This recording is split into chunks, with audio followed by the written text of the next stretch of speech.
All right. So we are going to talk about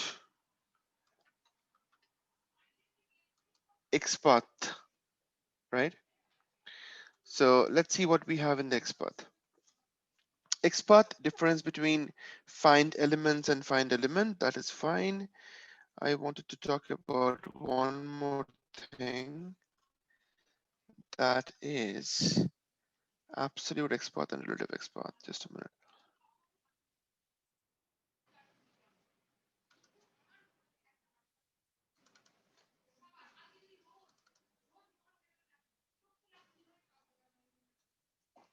Okay. WebDriver locator strategies. What is XPath, absolute versus relative XPath, and finding simple web element with XPath? That is what we are going to talk about. Guys, understand one thing in test automation field, whether you work with web application automation or you work with mobile application automation, everywhere, you need to understand how to interact with a component that you see in the screen. And it is absolutely crucial that you understand all these strategies towards finding the element. So we are using XPath here, obviously, and with the XPath you can find the element in web application as well as in mobile application as well. Okay, so XPath is very crucial, and be focused. If you have not gone through the videos, be focused and learn it very well. Okay, ask me questions. So WebDriver locator strategies, there are multiple different WebDriver locator strategies that I have spoken about here in the video. I will not go through it.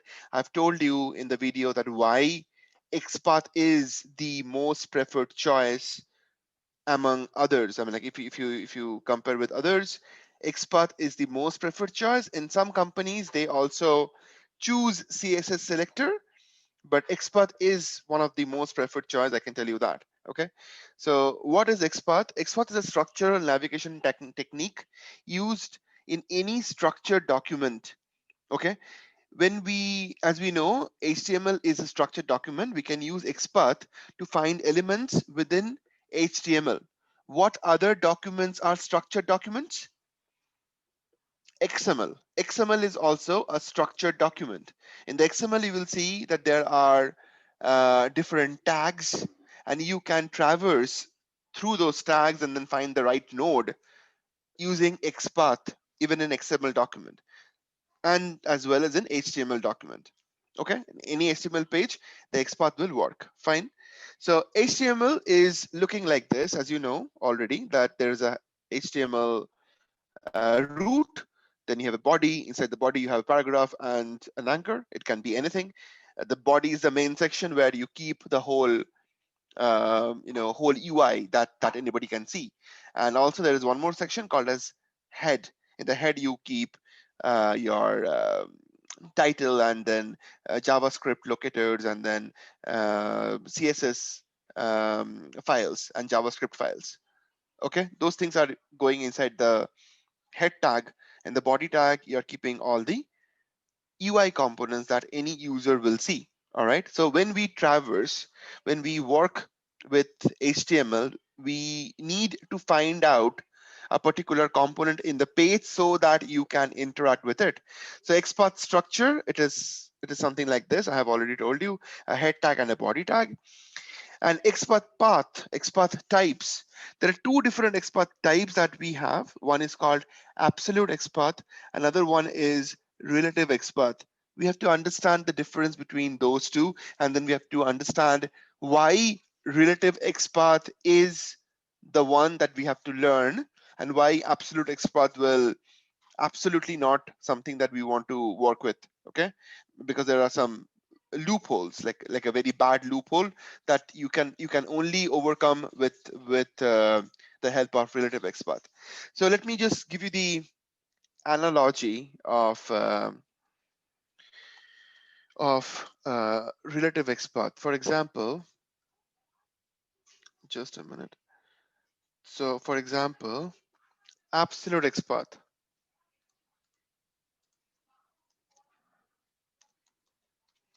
Absolute XPath. Okay, what is absolute XPath? In In normal Windows, if I want to target a particular folder, how do I do it? I can do it by going to C drive. I can go to, say, users. I can go to, say, Sovic. I can go to, just give me 1 minute. Just give me 1 minute.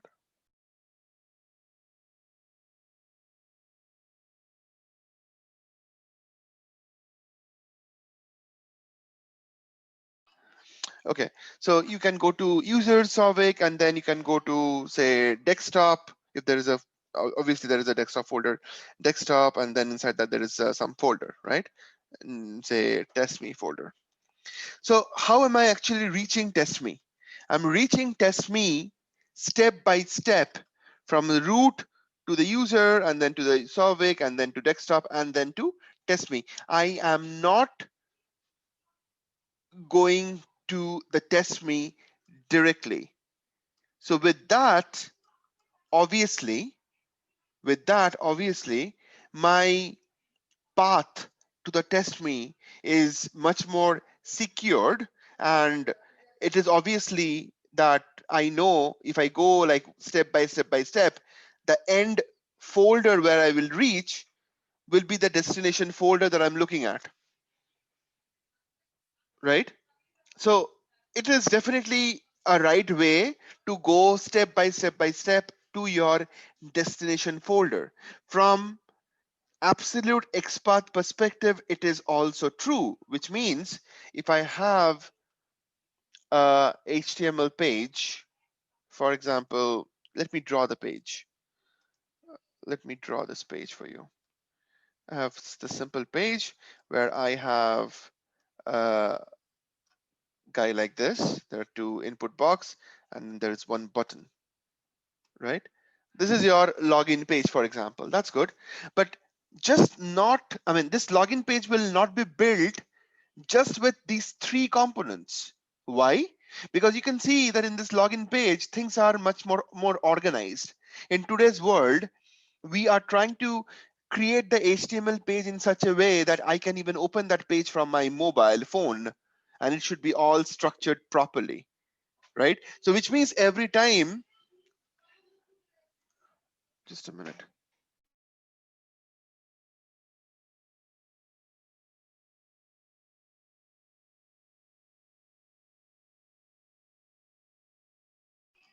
So we have to customize our website in such a way that it should be um, optimized for both web application as well as for mobile application.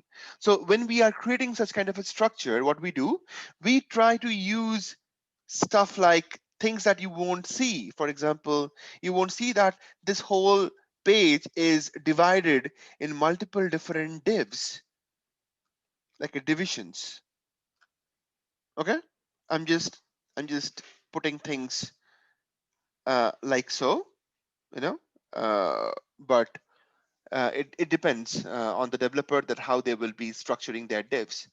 Okay, the divs are nothing but divisions, and there are not only one division, there could be hundreds of division, a division within another division, highly possible, something like this, a division within another division to hold only the text boxes, highly possible, no problem at all. Okay, so you can say that this is your div number one, this is div one, I said D1. I say this one over here is D2.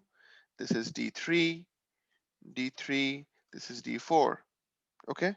Now the div, inside the div D2, there is one more div inside which you have the input box. So which means I should say this is another D1 inside the D2 div, and inside that there is the input box. I can say that. So basically, what I'm trying to say here is that to reach out to this input box, if I want to start it from my absolute XPath perspective, how will I write it? I will basically say something like this. I will say, I'm starting from HTML, then I'm going to the body, then I'm going to D2. How do I say div2? I say div, and then with the index number 2. That's how I say D2 or div number 2, right? And inside that I have div1, and inside that I have the input which I am looking for is my target element. Now, why am I saying so much, or why am I talking about absolute XPath so much? Because many people do this. If you are asking them to find a XPath for any element, it is very easily done with the help of your browser console. You can go to any browser console. For example, let me first clear all this. I'll go to anything. For example, this page, right? This page, right? This is my website. I'll just say inspect, and let me put this on the right hand side. Okay, actually, you know what? I'll dock it out. You can dock it out like this, right? In this docking, when you're docking it out, it is kind of going to lay out in a much bigger fashion. So that is good. Okay. Now what do I do? In here, if you see, I have multiple different tabs. I have the element tab. That's good. I'll say Control F, which will open up this find path over here. Sorry, I will not use the Control F. Control F. If you are asking anyone to find an element in the page, okay, for example, you want to find an element which is saying class 11, right? If I just copy this guy, because this is one single element, and I says inspect. So this is basically my span, the span inside which you are seeing that text. Perfectly fine. Now, if you're asking someone to get the XPath of this particular span, how will you do it? You will say right click on this, and you will say copy, and you will say copy XPath. Okay, I did it like that. Now, if I just take you back to my to my just a minute.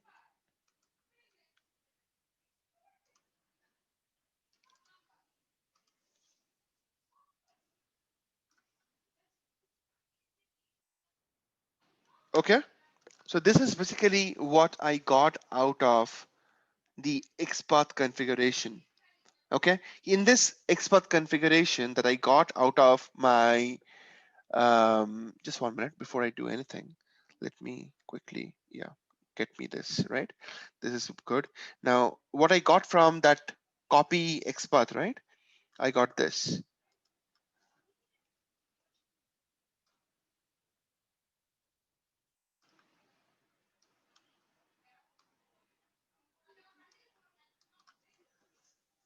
right? So I say star. I'll tell you what is star. I see the span that I got copied from that XPath, and it came to me like this. Now, fortunately, I don't have much. I don't have a bigger XPath here. I have a very small XPath here that is given to me. Okay, but the point is that there is no proper like way you can confidently say the fact that this span that you have got right now, this particular XPath that we are getting right now, is something that will always be working. Why am I saying this? Because these pages are dynamic. The applications that you will be working on, those will be dynamic applications. If they are dynamic applications, the point is the XPath that we are getting should be implemented in such a way that even if the application is being dynamic, your XPath should still be working until unless that particular component, the one that you are targeting, is totally not changing. If something else around the page is changing, it should not affect your locator. My idea is simple. I'm saying that if I am changing, if I'm changing something else in this whole page, okay, my XPath that I have created to point to this particular text should not be broken, should not be, I mean, I should not get exception from my automation script saying that this location or this particular element was not found, because something else in the page is changing. And why it is changing?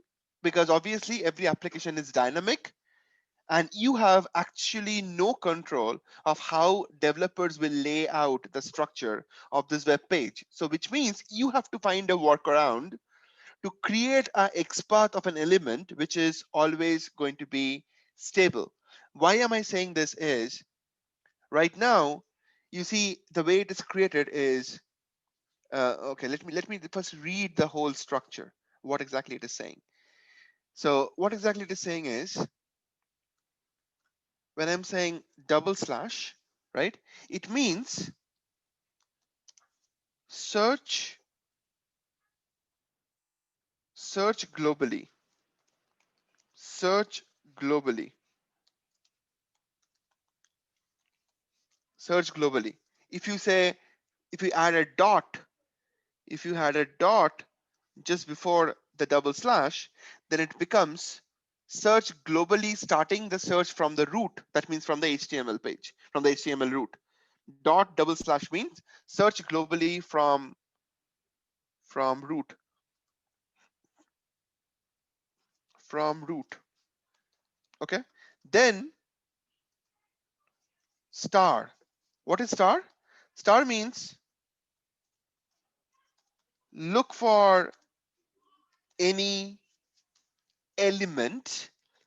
Look for any element. You see, I'm not specifying what element. I'm saying look for any element.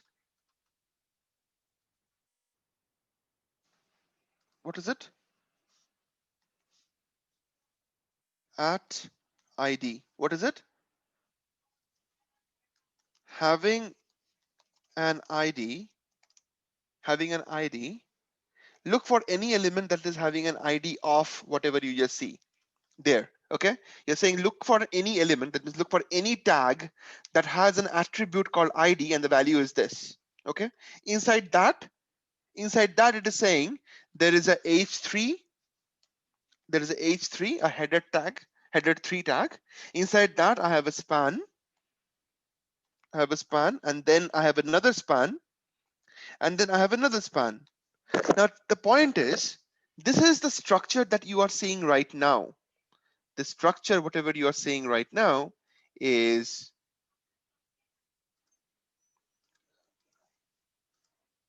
whatever we are seeing right now is this. This is the structure that we are seeing right now. But can we guarantee that this structure will be always be the same? I don't have any guarantee. What if the developer thinks of adding of adding my goodness, okay, of adding a h3 span, and then they think of adding a div in between? What if they want to do it, right? Or what if they want to, the target element they're adding, so you see there are two spans before it. What if they think of adding another span, span, span, span, span? Your last element is this guy. I mean, this your target element is this guy. Okay, these are your target elements, right? Now, because they have added this div in between, or they have added one more span over here, your XPath will be not working anymore, right? So when I'm going with one single slash at a time, it means I'm just looking for the next element, next child element, not next element, but I'm looking for the next child element. So this span, is a child of this span, span is a child of this span, and this span is a child of h3 tag, and this h3 tag is a child of this component over here. Correct?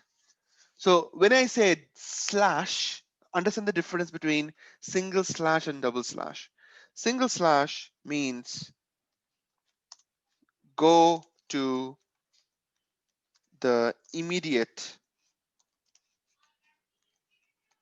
dear child. Okay, and double slash means go through all the child, all the child. Now, with the help of double slash and single slash, you can create a combination that, you know, when I'm going to use with double slash, I'm going to say go through all the child until you find a specific child. So you're kind of, with the help of double slash, you're performing a global search.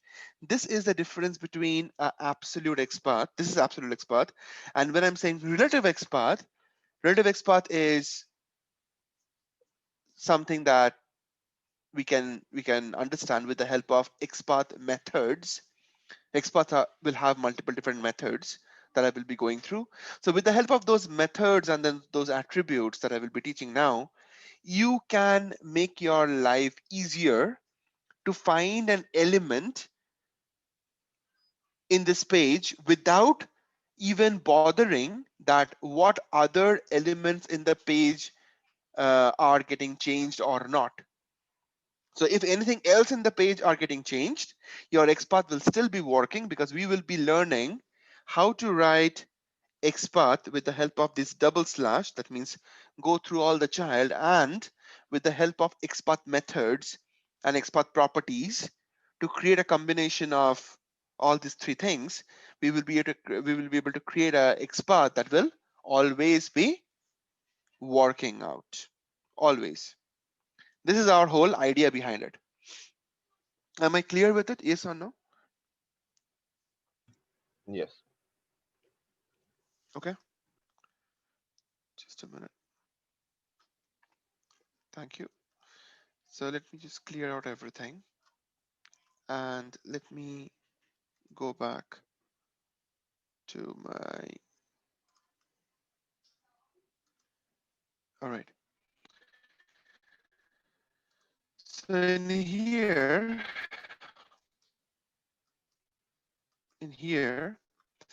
I have spoken about the absolute XPath. So it's hundreds of elements before it, div1, div2, div, and so many.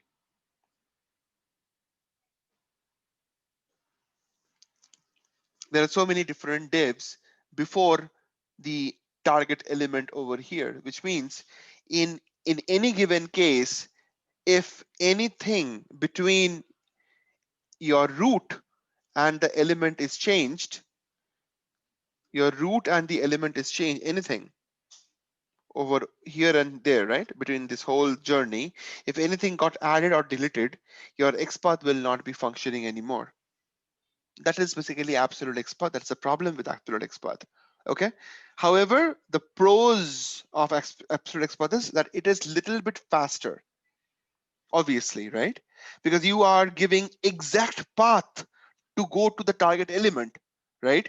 So obviously it knows that exact path, what is my exact path, and it can be found easier, or it can be found much faster. That's right.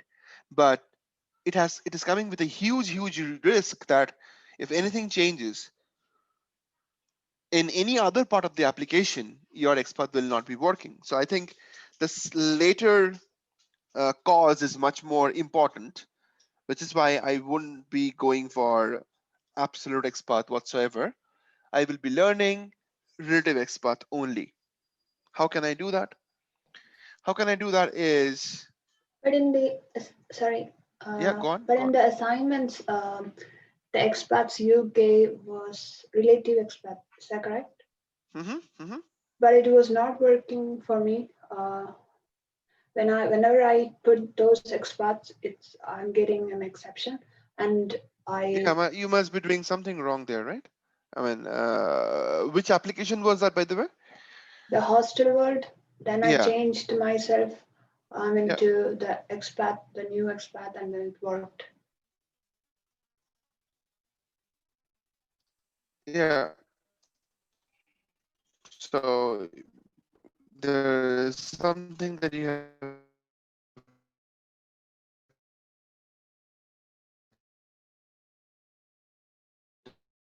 do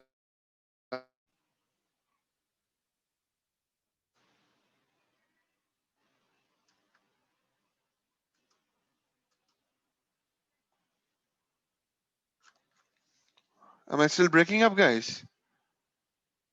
It's back now. Okay.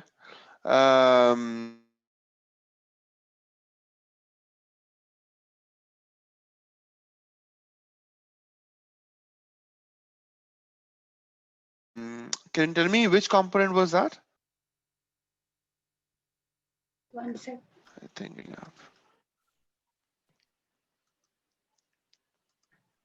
For example, that if you type in the where do you want to go, like Paris or something, and then you get the date picker, right?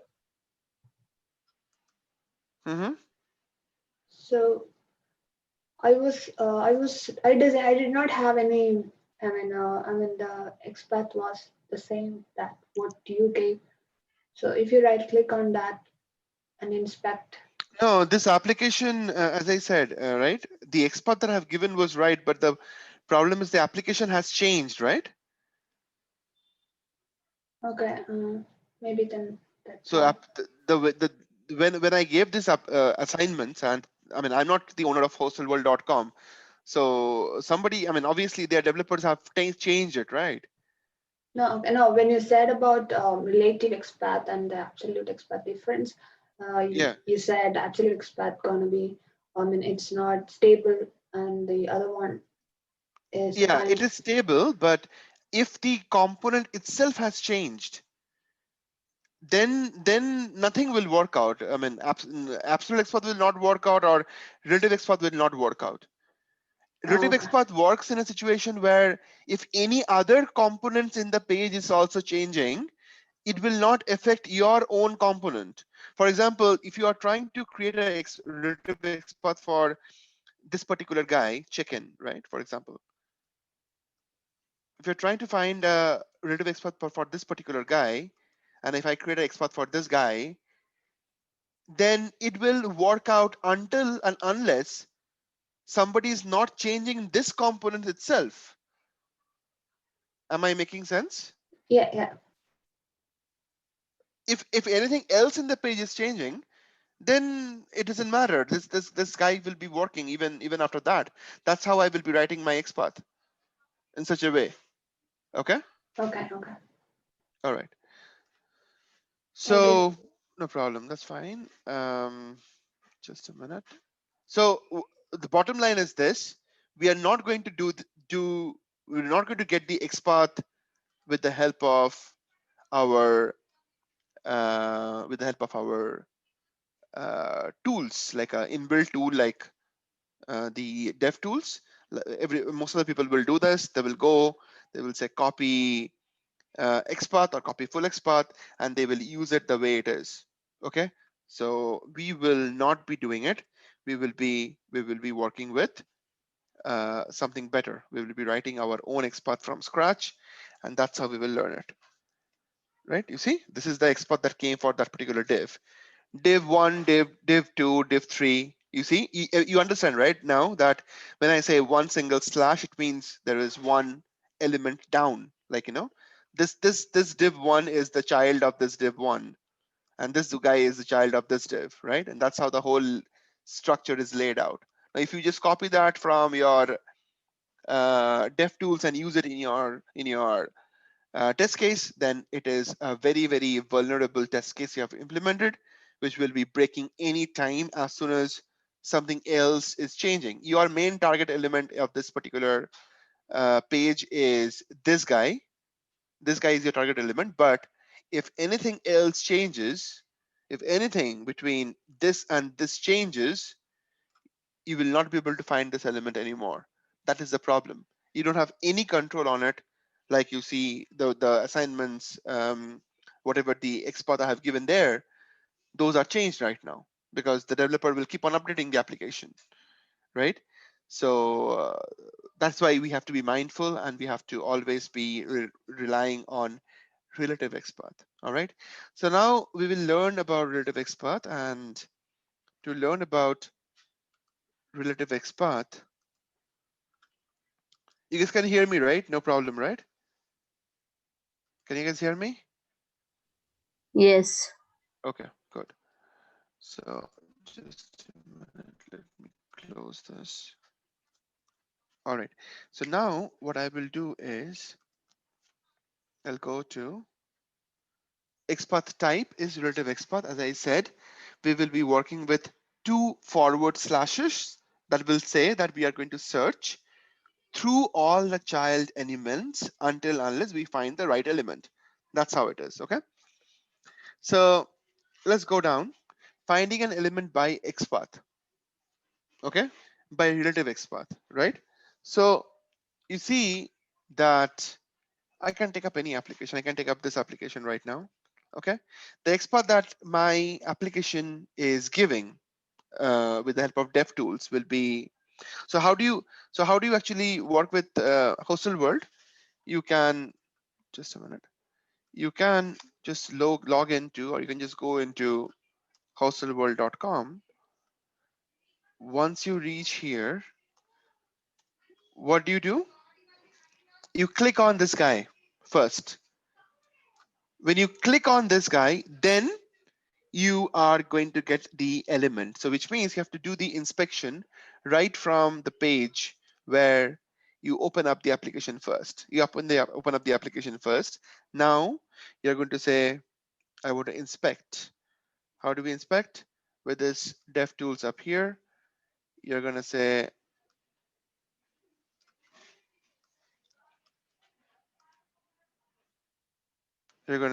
like this. You select this guy over here on the top as an inspector tool, and then you click on this guy. Okay, you are getting the whole situation. Now you see I have an input box that is supposed to be that is something that we want to work with. That is something that we want to work with. Okay, so what exactly is it? This guy is telling me, it is telling me that this input box is having an attribute called as ID. Now the point is, always understand this. If is right clicking on the element, yeah, same thing, Matthew. Okay, so you see I have the input box and then I have an ID and then it says location text input field, right? That is the ID of this particular search box. That's totally okay. But the point you have to always remember is that if an element is having an ID attribute, then finding that element is very easy. But the point is, not every page will have all the components with ID attached to it. As you know, every page, every application is developed by multiple developers, right? And so different developers will follow different strategies to implement the feature. So which means some element will have ID, some element will not have ID, and you have no control on that whatsoever. As a QA, you have no control on that. So which means if it is having an ID, then you can, without thinking twice, you can use the ID as it is. You can use the ID in various ways. How? You can write something like this. You can say, so this is your ID, right? So you can write something like this directly without having any problem. The driver object that you will be getting, driver.find element, find element, you say by dot xpath, and xpath, you will say this guy, right? Sorry, not xpath, but by ID, and you will provide this ID.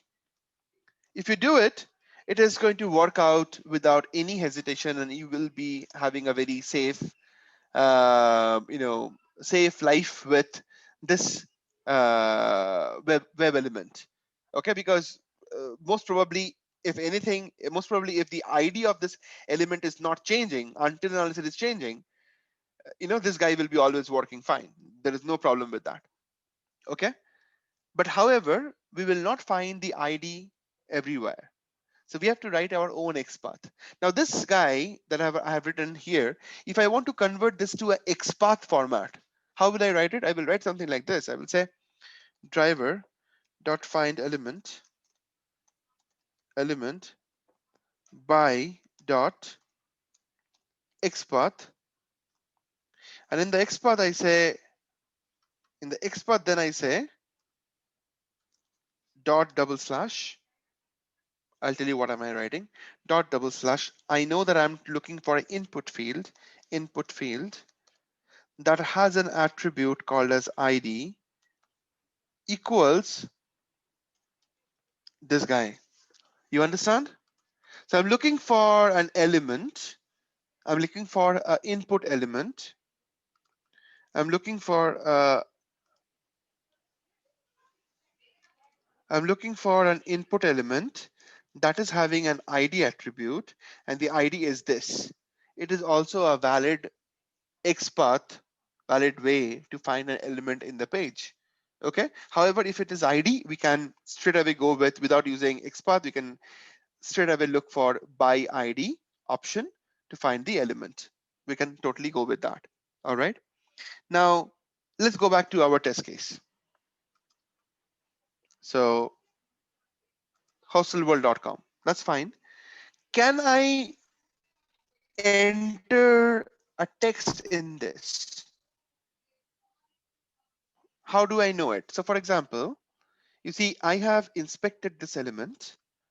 Okay, the element is this guy, totally fine. Now, what if I click on it? What if I click on it? So I clicked on it, and then I'm going to do inspection again.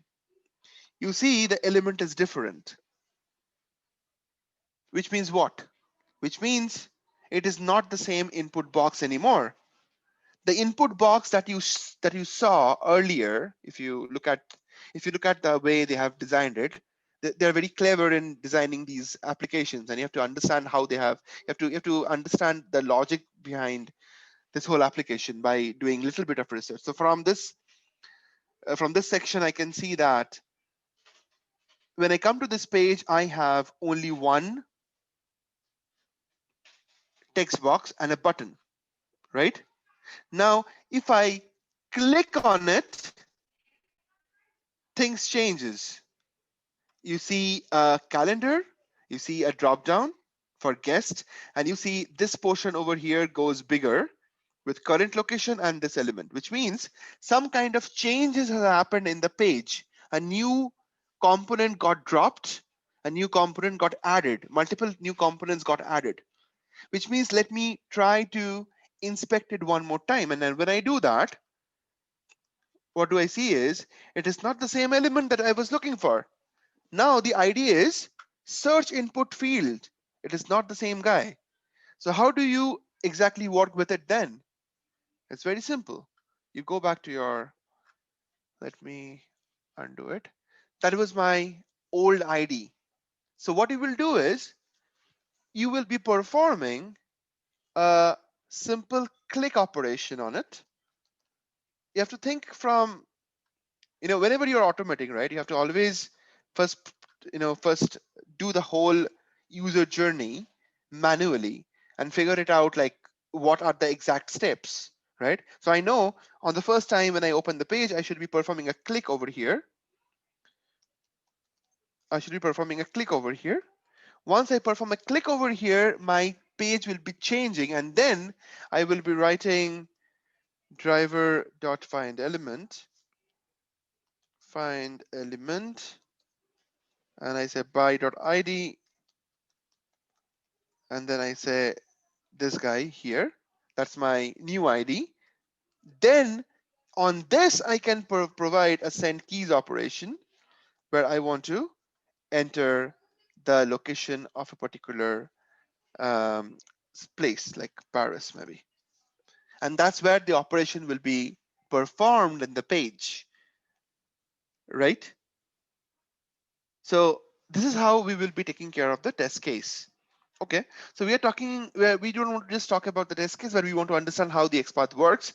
So now I will clear this section and I will talk about uh, something different. So Sorry, can I ask a question? go on. When I was working with this assignment, I had I Mhm. had targeted the class for that input field instead of the ID. And when I went to send the Okay. keys, it entered the text into the field, but then it just removed it, and I got no search results. I'm just wondering why that would happen. If it has, if that class is, if that class is the only class in the whole page, and if you have found the element uniquely in the page, then there is no way it will enter it and it will remove it. You must be doing something wrong there. That's why you are that's why it was getting removed. Do you have that piece of code right now so that you can show me? I just have it there in the Slack if you want to have a look. I've entered I have changed my code to use the IDs like you demonstrated just now, and that seems to work fine. But before I was using I was targeting the class for each of those input fields. Okay, so you are saying contains at class location text. Mm-hmm. Let me just try and look for it. This is which component? This is this component or the component that it was before that?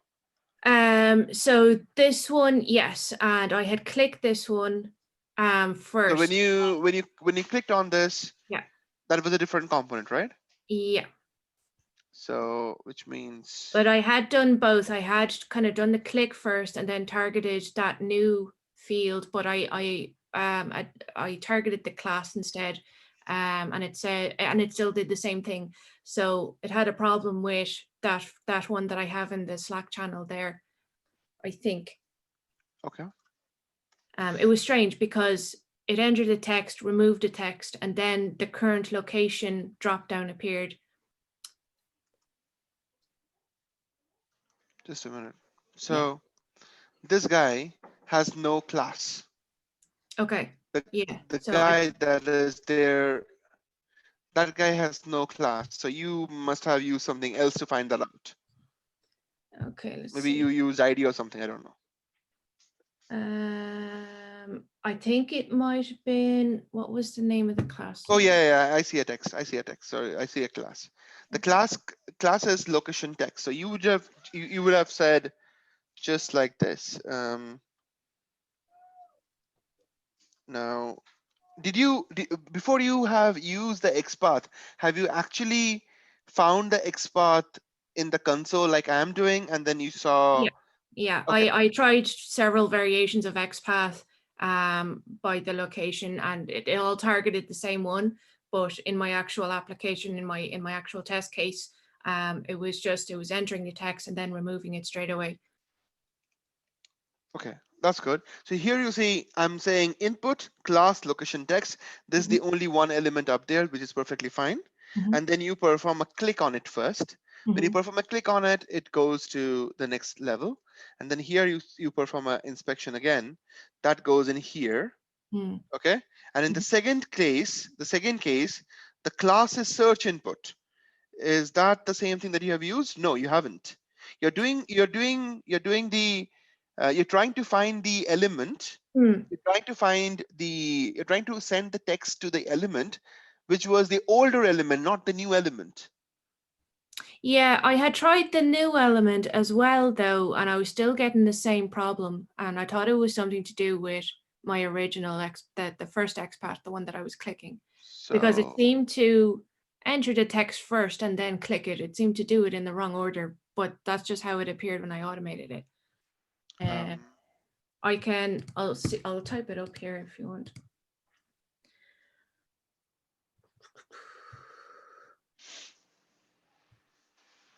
I had even like put in a wait for that inner element to appear, and it said it never did, even though it was there on the screen. no problem. Let me quickly new Java project, Java week 4 summary.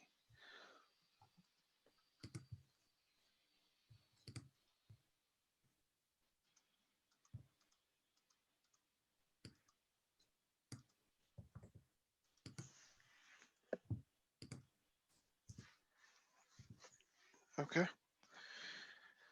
And here,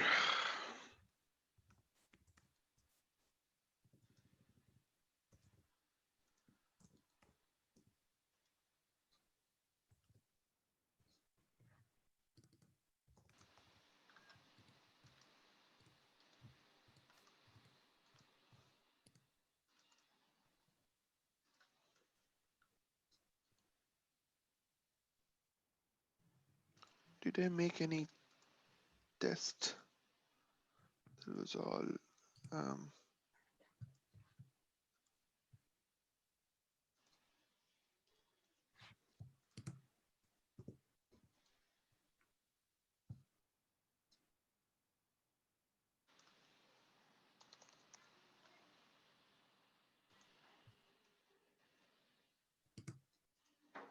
okay, so I'm just in here, and I'm going to go to the hostelworld.com.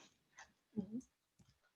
Once I launch in there, first and foremost, I will do this. I will say find element by class or by Xpath,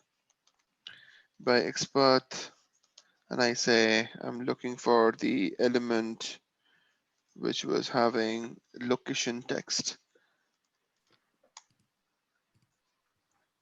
So that's the element, and I would say inspect.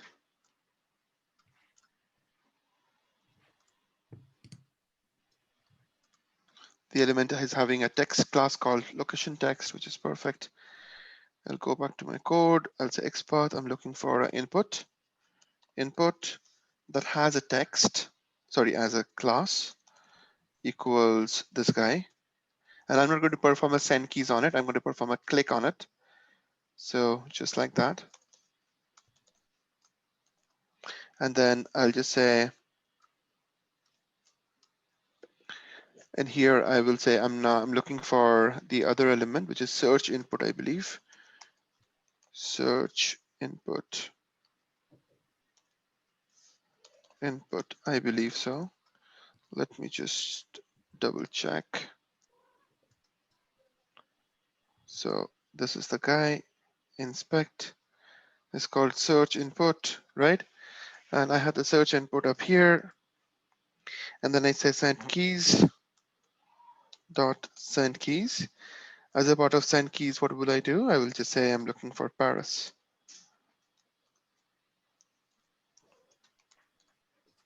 Paris. Okay. And just not Paris, I also want to see how it reacts when I hit enter along with it. So I say Paris and I hit enter. Does it do anything? No, it doesn't. So I can say one step down and then I hit enter. Why are you not reacting to it? Okay, because I have to actually click on the let's go, otherwise it will not work. That's fine. It's just, I can just say Paris, that's it, almost. And it doesn't do anything until unless you select that guy. That's fine. I'm just not going to send any keys other than Paris. I want to see how it reacts. So run as Java application.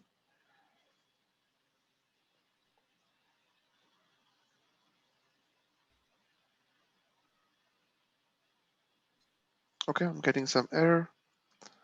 There was no such element found. Obviously this click was there, that's fine. Okay, I know what happened. Between this click and between this guy, between these two guys, there is a small gap that I Yeah. have to figure out. So I can just give a thread.sleep here. For now, there are multiple other ways to overcome this problem, but for now, just use thread.sleep.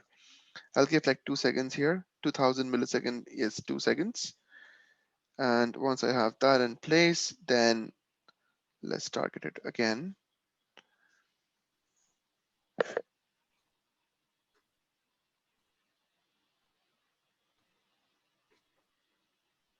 Yep, that's it. Okay.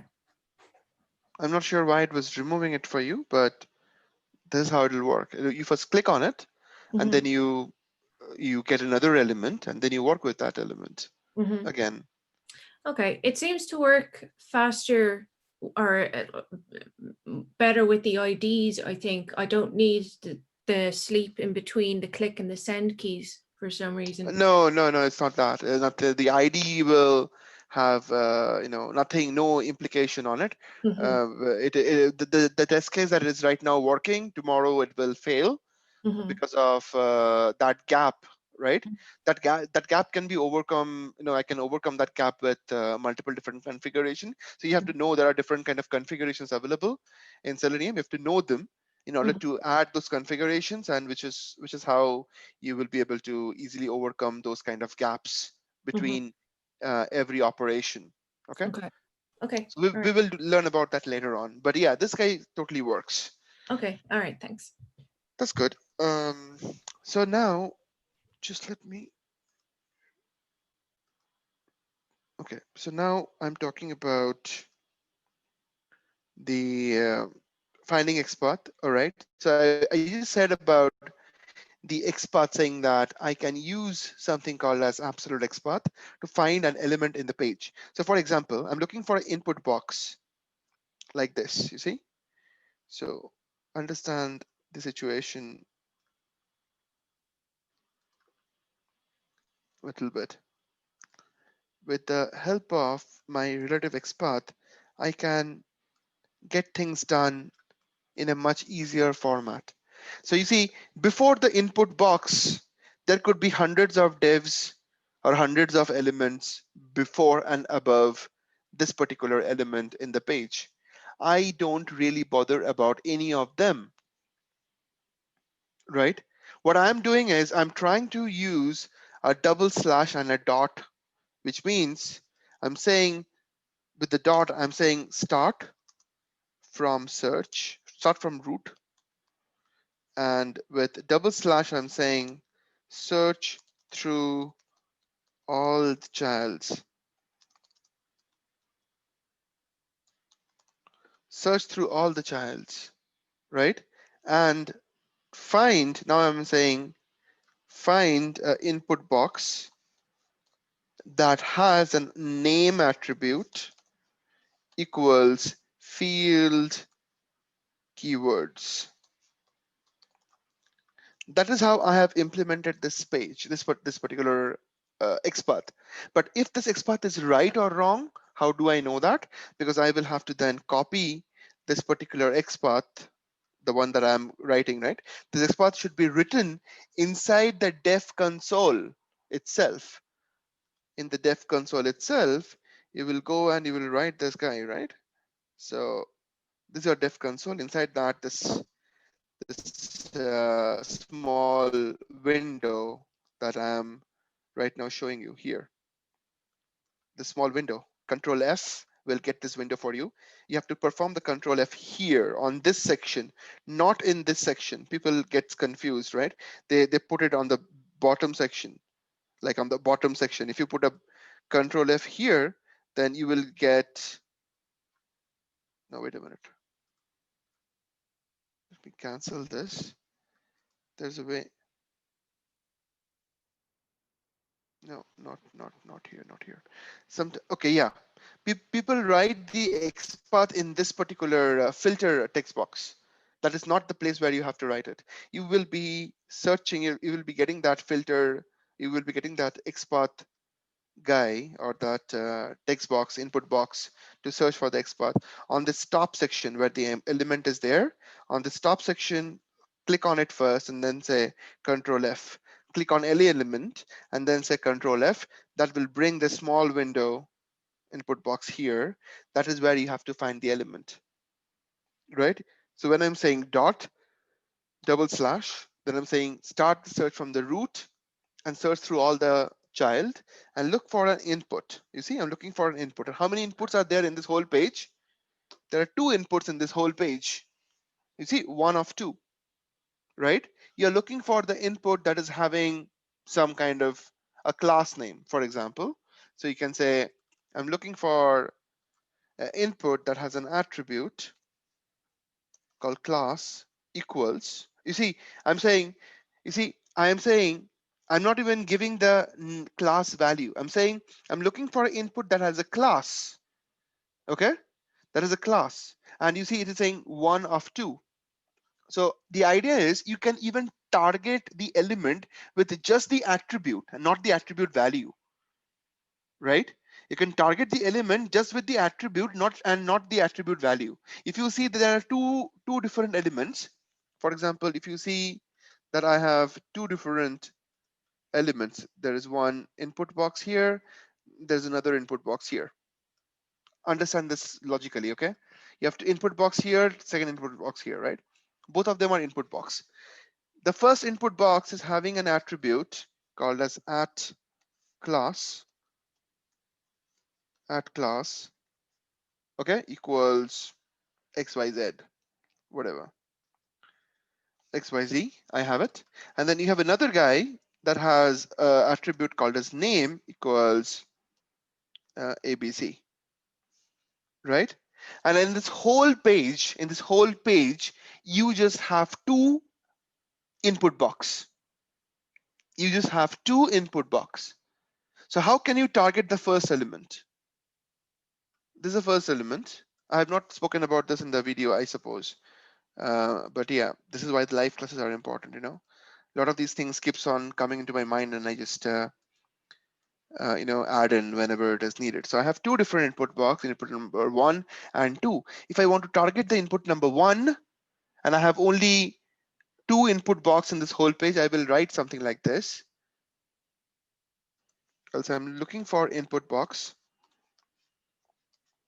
in the whole page that is having class as an attribute. You see, I'm not even giving the attribute value. Even after, if I don't even give the attribute value, because in this whole page there is only one element, there is only one input box that is having an attribute called class, it will be pointing to this element. Is that clear? So that's how you have to think, okay? Anyways, so what I was saying is that I'm looking for an input field. I'm looking for an input field that has a class. And the class is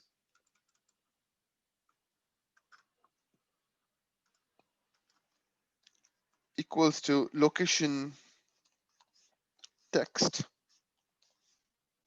And I see 1 of 1. You see, this is how I am not even bothering about my, others element in the page, and I'm still able to find the right element that I want to work with. Hey, Suvi. Yeah, yeah. So if I sort of just copy the XPath from the HTML and paste it into that find field, should that tell me if it's unique or not? How will you copy it? If you right click on, say, your input ID look and select copy XPath. Yeah, it will, but as I told you, it will. But as I told you, if you do it for each and every component in the page, you will not, it's not about finding the element uniquely. When you copy it from the XPath, it will always be unique. Okay. There is no doubt about that. But it will not be always unique forever. The challenge is, so that copies the relative XPath. no, it copies a combination of, it's a combination of absolute and relative XPath. Okay. Which is something that is very, very dangerous, as I explained earlier. Okay. So if I just say copy XPath, you will get this guy, something like this. In this situation, because it has an ID, the XPath was generated perfectly, and you will get 1 of 1. You will always get 1 of 1 if you copy the way I did it right now. There is no problem in that. The problem is the XPath that you will be getting is going to be a combination of absolute XPath and relative XPath. And which is why it will be a terrible mistake to do, because anything changes in the page, your XPath will break. Yeah.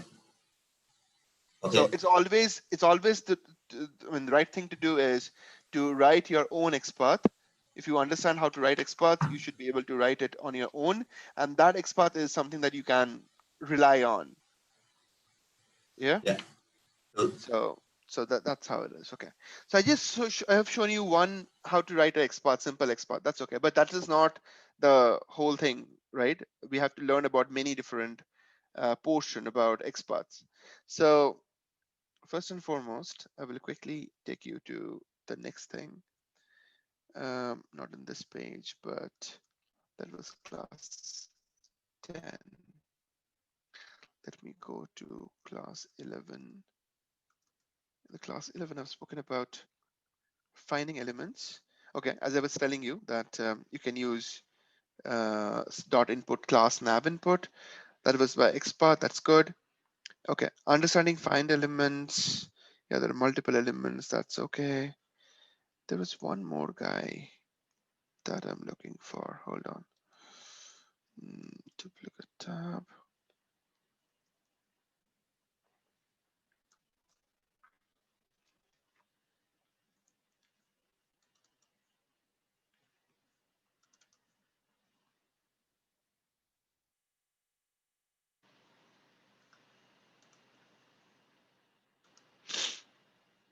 Class 13. No. Did I talk about that later on? About. No, I think I've spoken about that during week 4 itself. XPath access and everything, right? Yeah, I've spoken in the video. Okay, let me talk about XPath methods. All right, that's better. So I will be talking about XPath methods. Now there are different type of methods we have in XPath that is very, very crucial. So for example, let me open up amazon.co.uk. Amazon.co.uk. All right.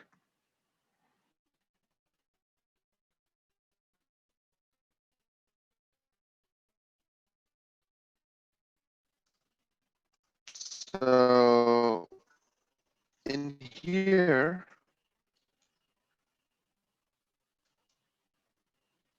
I have this guy. This is having an ID, totally fine. There is no problem in working with that ID, but I don't this guy. Okay, my name and everything correct. That's fine.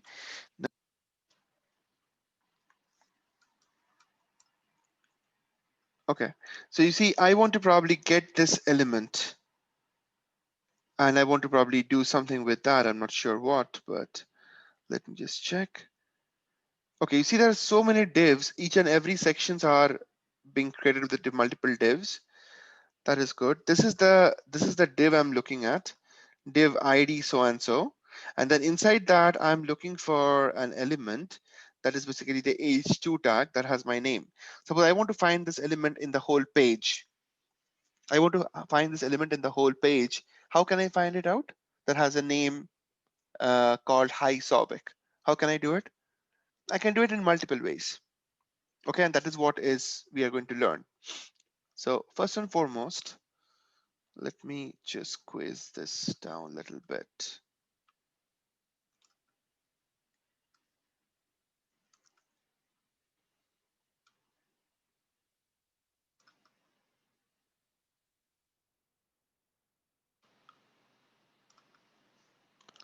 So I'm looking for Hi Sovic, this particular text, and some other text over here. I want to probably print these values, or I want to do something with that. Not sure. Okay, there are multiple ways you can do it. One way, can you find the Xpath on Wisdom QA login button? Yeah, I can do that, Fatima. Just give me a few minutes. So how can I find this here? I can do it something like this. I'm looking for a XPath. This XPath is there for the tag called h2. This is where I'm learning about XPath methods. Okay, so I can say that I'm looking for a h2. Just see how am I doing. I'm looking for a h2. You see, when I say h2, just say dot double slash h2. You see how it is changing. It's saying 1 of 29. Obviously, it is not the one that I'm looking for. That's good. I can say in the square brackets, I can say I'm looking for a h2 that has a text. Text is a property that has a text. You see, when I say text, out of 1 of 29, it is 1 of 22. That means there are 22 elements or h2 tag that are having a text in this whole page. All right. The text is equals to hi, comma, Sovic. And I found one of one out of it. So I'm looking for a H2 element that is having a property called text, and that is equating to Sovic. Okay. What if I have a requirement to find all the elements in the page? Think about it. How can I just tweak it? I'm trying to find out all the elements in this page that is having a text called Sovic. How will I write this? Look, understand the question. The question is find all the elements, not only the H2 elements. Find all the elements in the page that is having a text called Sovic. That is having a text.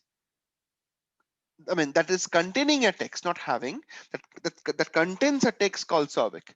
So which means it could be hi Sovic or yo Sovic or goodbye Sovic, whatever it is.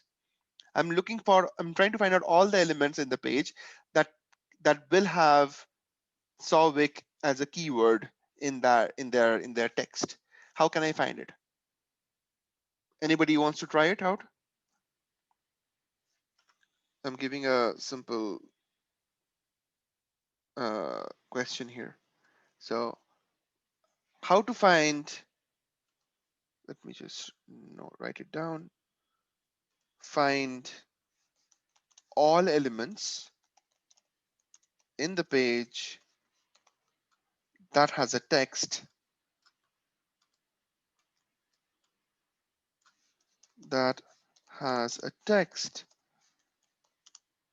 containing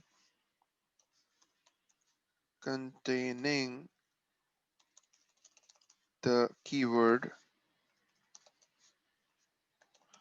Sovic. That's my simple requirement. Okay, let's see. Put star. Okay, good stuff. Very, very good, Joanna. Perfect. This is exactly what I needed. I'm saying give me all the element that contains text called Sovic. So I can say dot. I'm starting the search from the start. Dot / get me all get search through all the childs. And I'm saying star because I'm looking for all the elements. I need all the element that has a text called Sovic. So dot star. And then I say contains because I'm looking for the keyword contains anywhere. Okay, contains text. I'm happy that you are able to pick up, Joanna, much faster. Thanks for it. You see, this is exactly what you need to write. What does it mean? You're looking for any element in the page that contains the text called Sovic. Joanna, can I just ask you something? Did you learn the Xpath from my videos, or you had some previous experience?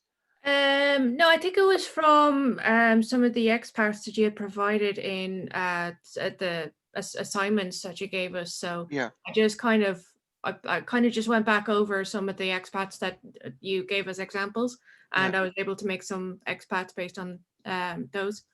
perfect. Yeah, so you're putting time with it. That is exactly what is needed. So you see, this is how you exactly get things done. Now I will quickly clear this out, and if I go back to my stuff, and then if I just say I'm looking for the same thing, I'm looking for star, I'm looking for any components contain. So you just learned about two different methods here, one property and one method. Contents is a method, and text is a property, comma Sovic. You see, there are 7 elements in this page. One is a span. You see, delivered to Sovic. Obviously, it will be there. And then hello Sovic. You see, not Sovic, sign out. Okay. You see, span Sovic. Again, there is some JavaScript tag. Why did that come out? It has some script. Yeah. It must be having some script. Wow, why did it search for this element? This is script tag. Do I have Savik here? It's a JavaScript function.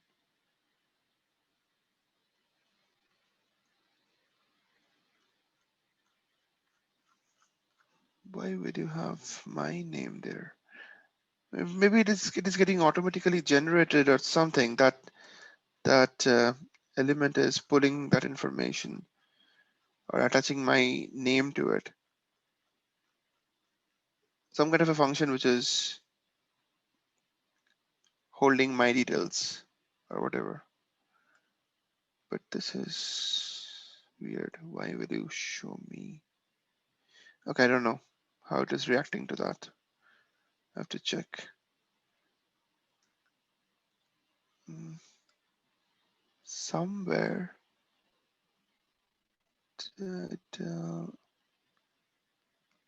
okay, that is weird. Let me just check. I'll just search with Solvik. 1, 2, 3.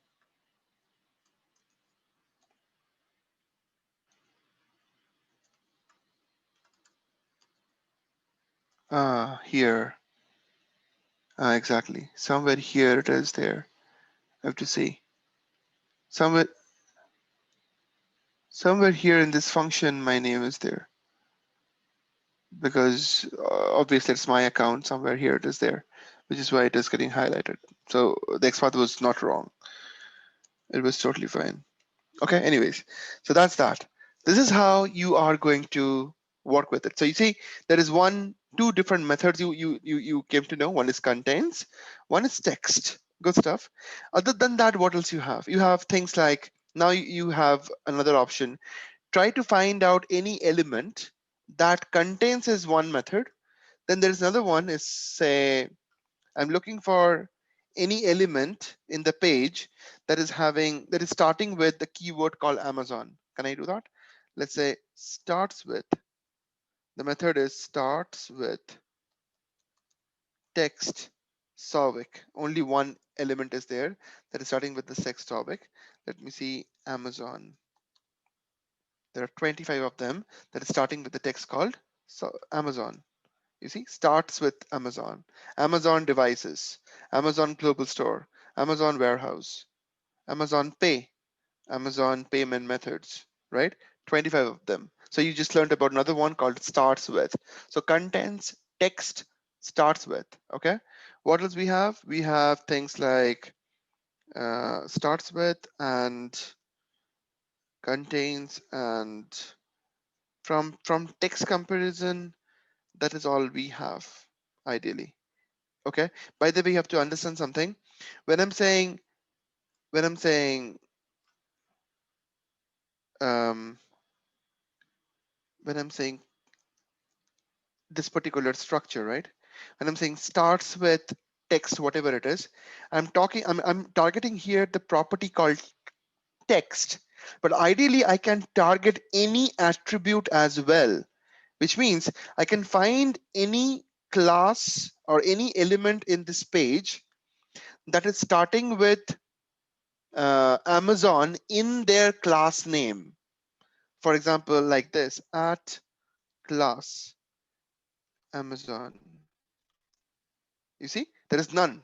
I don't have any element in this page that is starting with a class called Amazon. Okay, so you can have a structure like that as well. So for example, let me look at some classes. Um, let's see, UI.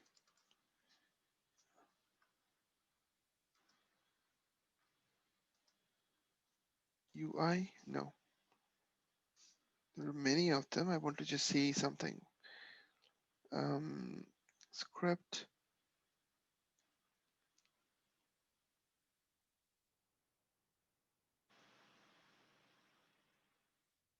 Okay, just a minute. If I don't give dot, no. I'm looking for the class name, right? Where is my class name? Meta. Hmm. Div class nav, NAV. There are 44 elements, 411 elements in this page that is having uh, that is having a class called nav. Starts with the class called nav. You see, nav, nav bar, nav left, nav logo. Okay, nav logo link, so on and so forth, right? So you can combine your starts with or contains with the attribute as well. At many given time, you also would like to just not consider only one attribute, but multiple attributes. How about that? So for example, let me take out this starts with thing, or maybe this is one target option. Okay, suppose there are multiple different attributes that you see in the page, and you want to uniquely find the element that is matching with a combination of two or more attributes. Okay, right now I'm just targeting only class name. What if I want to target class name as well as something else to make it more better? For example, I can say I'm looking for class name that starts with nav, but I also want all the elements in the page that has an attribute called as area label. Possible? I'm looking for all the elements in the page that has a class that starts with nav, but I'm also looking for an element, all the element that is having an attribute called as area label. Can I do that? I can certainly do that. I can certainly do that by using a square bracket over here and just say I'm looking for only the attributes, not the attribute value. I'm looking for only the attributes, area label. Can I say at area label?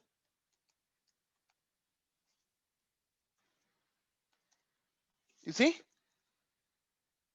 I am looking for a, any element that is having an attribute called class that starts with nav, and also they have an attribute called area label. I'm not even bothered about the value inside the area label, but should be area label, correct? So it's giving me everything. Here the area label is what?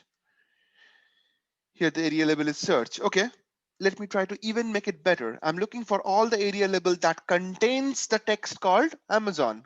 Can I do it? I can certainly do it. How? So contains area label, same thing, right? Colon, sorry, comma, and then here I say Amazon. Get me all the area label that contains the text called Amazon.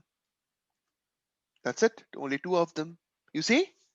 How can you use relative XPath? It's so damn easy, and it's so well structured and logical, and it will never break unless this particular components are itself changing. If nothing else, I mean, if anything else in the whole page breaks, it wouldn't matter. Your test case will still be working. Okay, by the way, now you see I'm getting one of two. I'm getting one of two, but I don't want to get one of two. I'm going to target only one element in this whole, I mean, this whole page, only the first element or the second element that is falling under this rule. Okay, search criteria. How can I do it? Very simple. Just wrap the whole thing down. How many square brackets can you use? N number. N number. As long as you are trying to make that combination unique in the page. The whole game is about making the element or XPath uniquely find the element in the page. That's all your motive is. Or if your motive is to find multiple similar type of elements, you can even do that. Suppose you want to click on every anchor in the page, every link in the page that is having a text called as Amazon. How will you do it? You will do something like this, right? Let me just Control X this. You're looking for all the anchors in the page that has a text called Amazon, and you want to click on all of them. How can you do it? You can say dot anchor. You're looking for an anchor that is having a text, or it contains a text. contains text. Amazon. Come on. Okay, I just lost it. A contains text called as anchor. Sorry, called as Amazon. I will say capital A. You see, the 25 anchors in this page that is containing the text called Amazon that you would like to probably. So when you say 27 of them, you will be extracting them to a list or a collection in Java collection. I will show you how to do that. And then you will iterate over that. You will go through, put that to a loop, and then you will just loop around all that element. And each and every time you will be clicking on it. Okay. So that's how it is. Anyways, so you can add n number of square brackets and make things unique for yourself. So this is the guy. Okay. So what I was saying is I have one of two elements, right? What if you want to only be considering the second element? What if you can wrap this whole thing down to a bracket with a bracket, and at the very end, just mention 2. You see that? You're looking out of those two elements, you are targeting the second element. So you wrapped it, the whole thing into with a bracket, and then add an index to it. That's how you can uniquely find. Now you can see it's saying 1 of 1. Is it interesting the way I explained? Is it making sense to you now? Yes, no?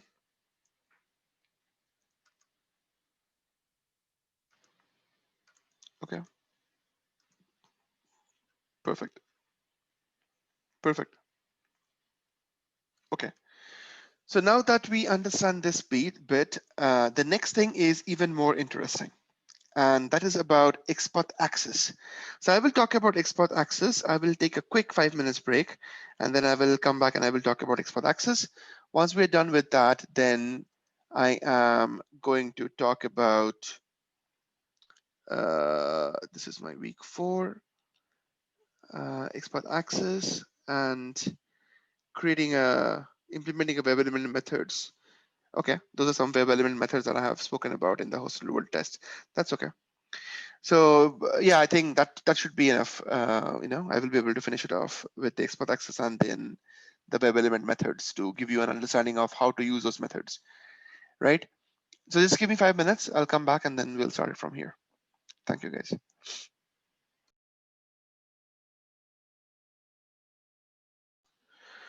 All right, so we are going to talk about the next part, which is Xpath access and how to deal with them, right? So what is Xpath access and why it is relevant to us? So what happens is, for example, I can take one application and I can give you some understanding.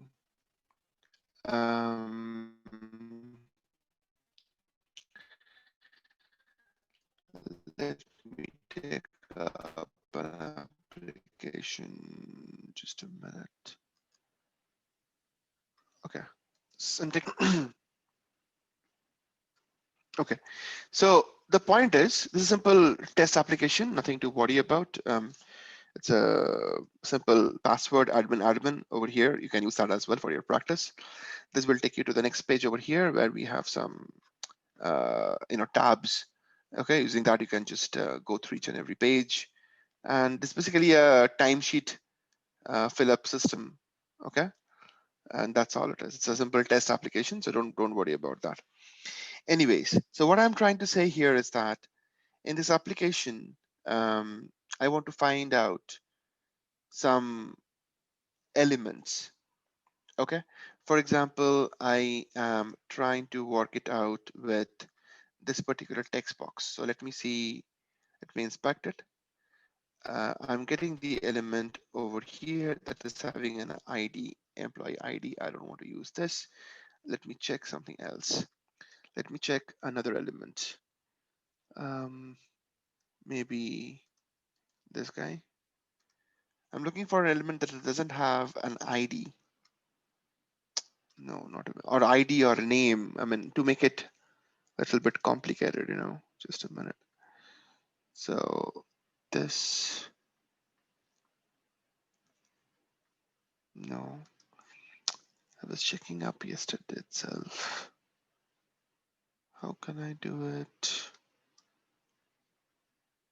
Okay, admin.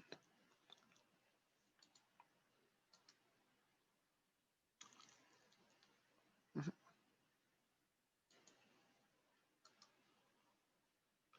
Yeah, they have all the values, which is not that I want. Actually, what I'm trying to say here is that you will get many situations where you wouldn't find a direct way to approach the element. Like until now, I was showing you that um, 1 minute. Yeah, until now I was showing you all those complex scenarios, right? That find all the input boxes that contains the text and everything, right? But what if you get into a situation where you don't even have any of those attributes tagged to the element so that you can find that element in the page? For example, just think about a situation where you have, okay, so let me just search for text area. Just assume that you have a attribute called as text area. There are 3 of them. Just assume that you don't have anything, any other attribute like address 1, name equals address 1, or the next one is having name equals address 2 or area of interest. Just assume that you don't have any other stuff like this. You don't have any other stuff like this, or you must be having some kind of a requirement like this. Think about it. You must be having some kind of a requirement where it is said that um, add a text. Okay, add a text. There's a text area, right? Add a text to the element which is next to employee status um, employee status keyword. Suppose, think about it. Yeah, this is a good example, right? Let me explain. So my idea is simple. This whole table that you see here right now, undo. Okay, this whole table that you see here right now, think about it, that this table is a dynamic table.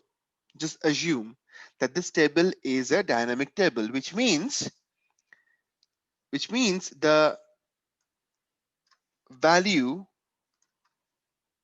called employee text, hold on, yeah, which means the value called employee text, okay, or the position of the employee status, right, can differ, which means right now it is here in this particular section. After 1 hour down the line, when you open up, this table has grown bigger, okay, more input data was filled in, this table has grown bigger, and this employee status is somewhere in this section. Okay, possible, highly possible. There's a dynamic table, people are entering values, and your table is growing, and you have employee status now in the bottom section. There you have employee status. Or maybe the data was removed, your employee status has moved somewhere over here. Totally fine. Now the requirement is that next to employee status, there is a text area which needs to be filled in. You have to send some text, you have to enter some text inside the text area, which is next to the text called as employee status. That is the requirement. Am I clear with the requirement? Which means your target element is dependent, is absolutely dependent on a neighboring element. This is your requirement.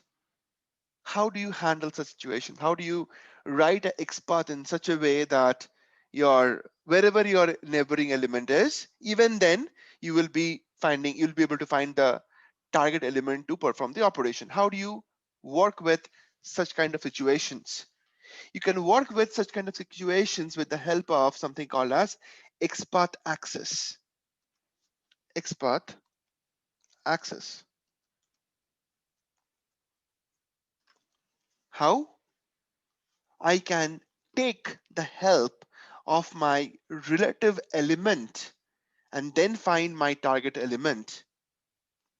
Let's try and figure out how can I find the text called employee status, which is already known to us. I can easily find the text called employee status, right? Very easily. I can say, I'm looking for the text called employee status. So let me inspect the employee status. I want to be over sure that I'm targeting the right element. So I'm looking for a TD that has a text called employee status. Fine. By the way, let me tell you what is TD and what is TR. Okay, let me tell you that. I will quickly, because we will be discussing about tables later on as well. Let me tell you what exactly is TD and TR. This is how a table is laid out.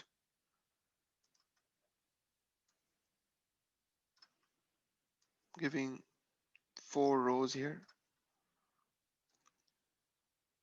Okay, and 4 columns, 1, 2, 3, and 4. This is a table. From HTML perspective, the tables are created in this format with a tag called table. You can give some attribute if you want. I'm giving an ID, for example, my table. My table, I can give that attribute up there, no problem. Inside this table, the way it is laid out, the whole structure is laid out, is very, very simple and logical. For each and every row, we have a tag called as TR or table row. In the table row, I have to, if you want, you can add a specific attribute. For example, I can say the first table row that I have is having an ID or maybe a class. A class equals column name or header, which means the top section up here, the first one up here, will all be containing the column names. It's possible. And then we can have something called as, no, sorry, my bad. There is one more way to do it. The top section, right, the column section, the column name section will not be done with TR. It can be done with TH, table header. Okay, that's it. And inside the table header, all the columns that we have will be done with table dimension or TD. Okay, and then TD will actually contain the value. So for example, the first guy will have col1, and then you just close the TD /TD, and then you just keep on doing it for every other stuff, right? Come on. And you just keep on doing it for all the other stuff. So TD, TD, TD. This is my column number 2, 3, 4, and then you close the TH. You close the TH here. That is your column header, which means col1, col2. This names are being filled. I have one more line here. That is column 3rd and column 4. Col3, and call for. You see? So ideally, things are distributed against table header. The first guy over here is going to be always table header, TH. And then rest of them are all TRs, or table rows, okay? And then these guys are nothing but TDs.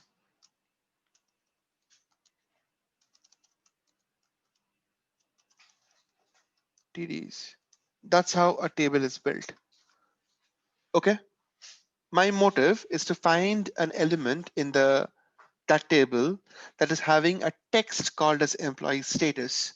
That is my requirement. So with that requirement in mind, I can quickly go down to my page and then say, I'm looking for a TD that has a text. I'm looking for a TD that has a text called as employee status. Employee status. 1 of 1, perfectly fine. However, I'm looking for an element, employee status, which is good, but I would like to work with,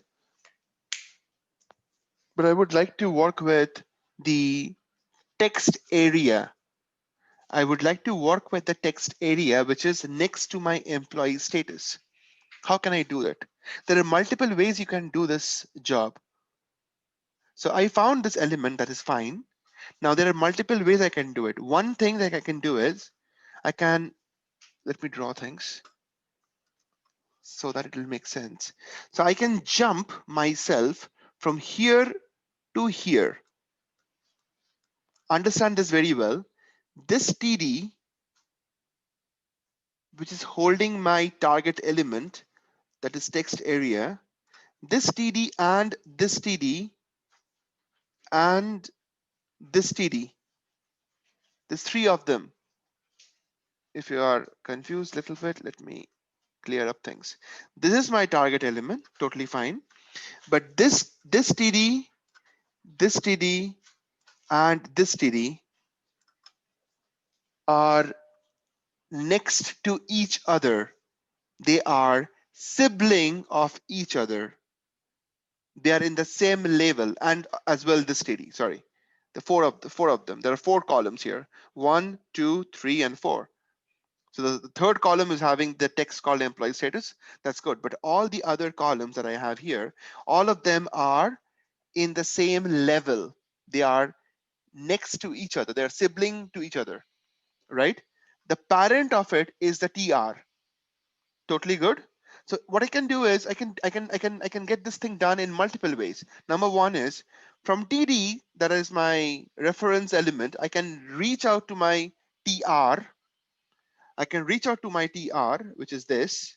From there, I can look for a TD that has a text area component, right? Very simple. How? Look at this. How can I go to my TR? How can I go to my TR? There are multiple ways I can go to my TR. One way is I can just say simply, without using anything else, I can simply say slash dot dot. That takes me to my parent, immediate parent.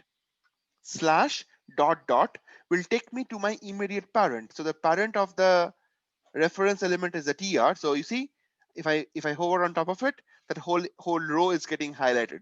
On the left hand side, you can see the whole row is getting highlighted because I'm hovering on the TR.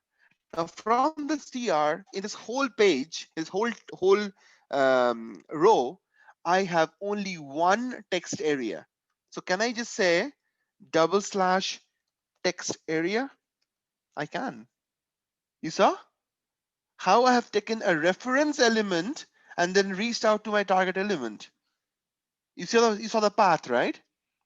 So Xpath is so damn powerful that if you are able to understand this concept and if you're able to grasp it, right, you're half of the battle for your locators, which is very crucial in automation testing, is solved.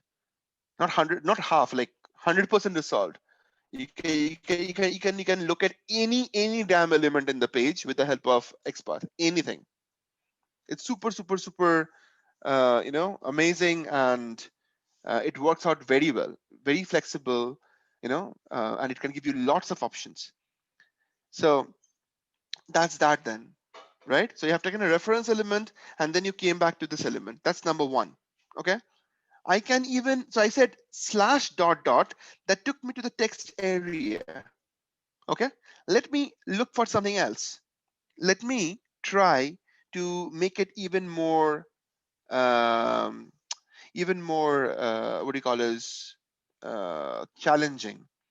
So I am taking the reference element. This is my reference element. That's fine. Now the requirement is I'm not even considering about the immediate area of interest text area. I'm not considering that. I'm saying from the employee status, keeping this guy as my reference element, I want to target address 1 as well as address 2. Can I do that? I can do that. I can do anything with Xpath, right? I'm keeping that reference as an employee status, and from there I am going to target the address 1 and address 2. How? I can say employee status, totally fine. Now I will say I am going to my ancestor. What is ancestor? Parent is /, which is my immediate parent. But what if I want to go to my ancestor, a specific ancestor? Ancestor meaning on the same hierarchy of parent-child relationship, I want to go to the topmost ancestor that is having some kind of tag. For example, I'm saying I'm looking for an ancestor that has a tag called as table. Do you see that? That is my topmost ancestor. Is it the right ancestor? No. Is it the right ancestor? No, because this whole page is built on some table, and it is taking me somewhere else. I don't want to go there. I want to go to the ancestor. I mean, the relevant ancestor for me would be this whole table, for example. I want to come to this ancestor, not to the topmost ancestor. I don't want that. So, which means I have to add some attributes. What attributes should I add? I should add attributes like ancestor. Let me inspect. Let me say this is my right table. Okay, the table is having no concrete information. You see that? There's a table, that's for sure, but that table is within another table. You see, this table is within some TD. Okay, so I need a specific way to get this guy. I don't have anything concrete, This is called, okay. I'm looking for an ancestor that is a table.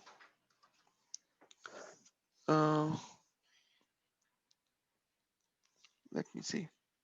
I'm looking for an ancestor that is a table that has a text or that has a TR or has a TD text called edit employees.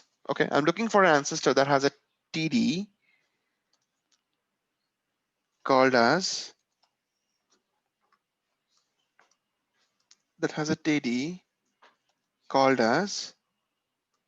I mean not called as, but has a text called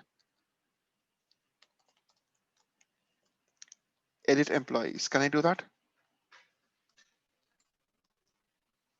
Text equals edit employee details.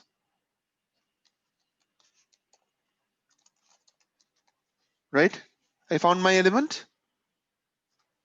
Right? So you see, I got in this guy. Fine. So which means this is my target element then. Okay. Or I could even say I was getting only 3 of them. Okay, so my element was the second guy. I can even simply wrap this up. You see, many ways I can solve the problem, right? I can wrap this up and say I'm looking for the second table. I can even say that. Good. That's my element. Perfectly fine. From there, I want to target. So I'm just teaching you the ancestor part now. So from there, I want to target the address number 1 and address number 2. How can I do it? So let me see if I have anything over here in the address number 1. Yeah, the text area called address number 1, but I don't want to use any attributes. I want to use the attribute called as address number 1, which is a text on the column number 1, and then take the relevant element over here. How can I do it? I can say /td that is having a text called as address number 1. Where is the text called? Yeah, address 1. Address 1, right? You see, I landed in from the table. So I hope you are understanding that what am I doing here? I am straight away taking the help of my employee status. I'm taking the help of my employee status and then reaching out. Hold on. I'm taking the help of my employee status text and reaching out to the topmost table. Okay, the table tag. From there, I'm making my way in to the text called address 1. That is my reference element again. And from that, I'm making my way into this. Can I do it? Why am I doing this? Just to show you that how complex we can write it. If you want me to write this guy just like that, I can do it with the help of just the name called as address 1, and that should be fine. But I'm just showing you that what are the possibilities Xpath can bring in. That's why I'm making it complex for you. Okay, so I came from employee status to employee details tab. I mean to the main table. From there, I came to the address 1 as a reference. From there, I am targeting the text area. How? I can just say something like this. It's a new keyword I'm teaching. We have just seen the ancestor. Now I'm talking about something called as, come on, let me, I'm not able to. Okay, here. So you can see, I was talking about the ancestor earlier. Now I'm going to talk about something called as following sibling.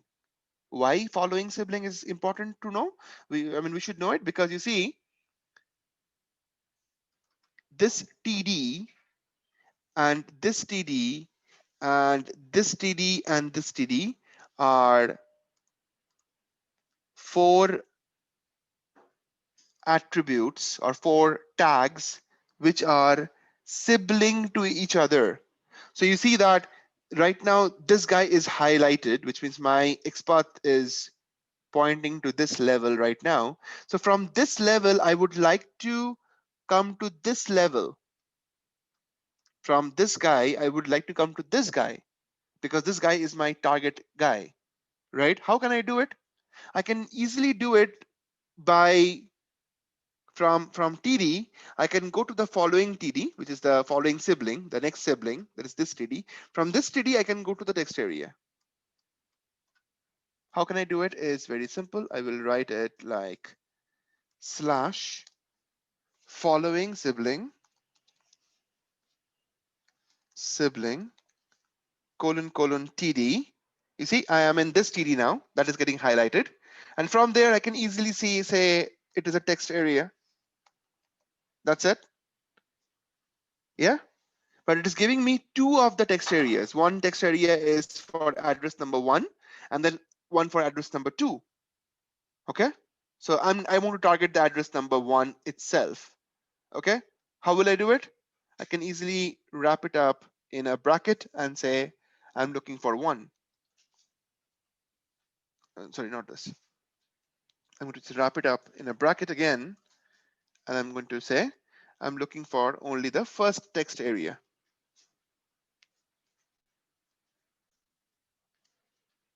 Seriously, man? Yeah, I just deleted that. Perfect. Yeah, I deleted that. I don't know why it is getting deleted sometimes. It doesn't happen with me in the Chrome, you know. In Edge, this is really a problem. So I'm looking for element. I'm looking for a TD that has a text. Yeah, access to table. That's right.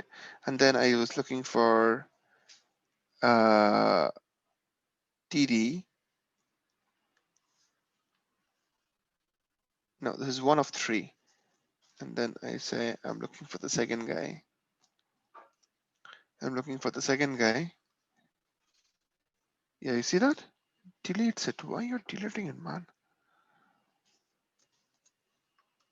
I'm looking for the second guy. And from there, I'm going to say I'm looking for a TD that has a text called address one.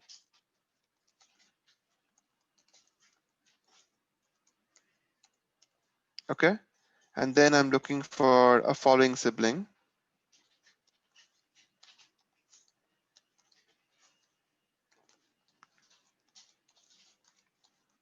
TD.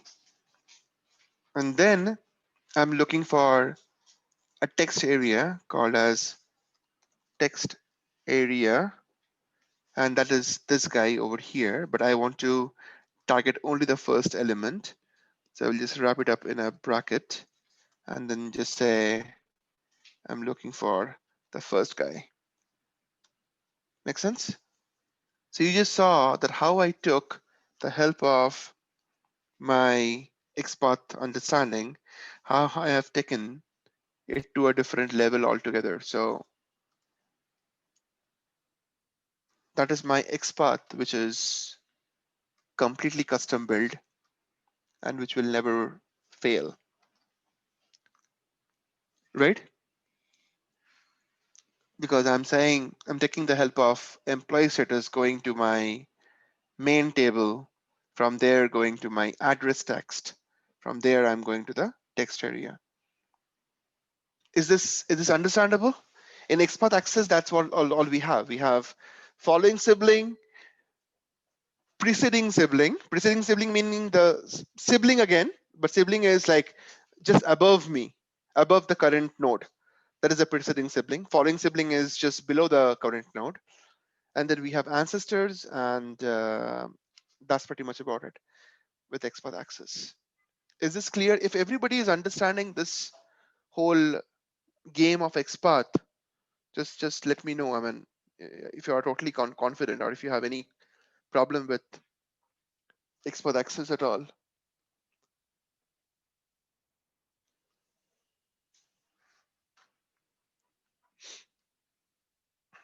What sort of test cases would you be this concept? As I have given the example, Matthew, that is, for example, you have a requirement that you want to add a text next to the value, which is employee status. But the problem is that application, that particular table, is a dynamic table because the datas are coming in and datas are going out. When it is going out, the table is getting shrinked. When it is more and more data is coming, the table is getting expanded. So ideally, it means that the text called employee status, it is not in the right place. It's not in one place.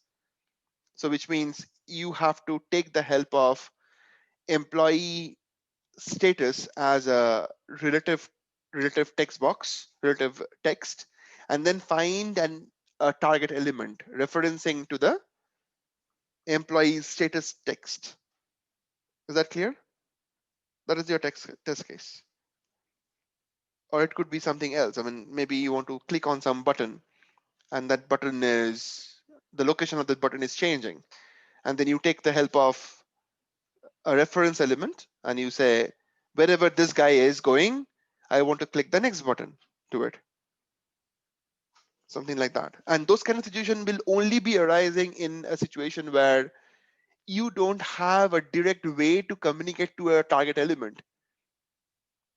The target element that you're working. For example, if in this case, I did so much to implement this particular XPath for you, right? With access and everything, right?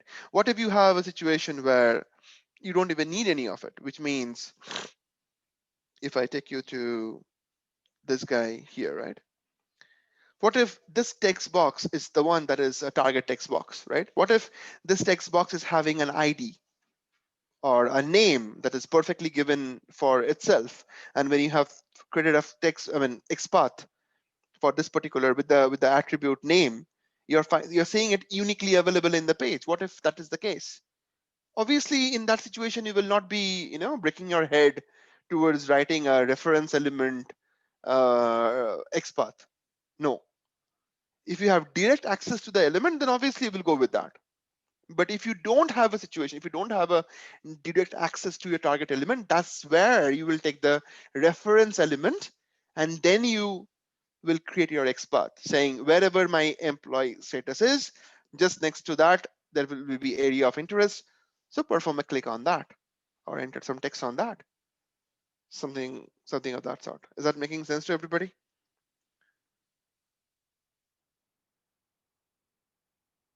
Okay. Okay. So just a second. Hey Syed, yesterday I spoke to you, right? Can you just send me a mail with that information I asked for? I'll send it today. Sorry, I can't hear you. You're breaking up. I'll send it today, Shobhit. Okay, fine. Thank you, sir. All right. So yeah, I'm getting some text. How can we use XPath for? You can XPath for any HTML component in the page, anything whatsoever.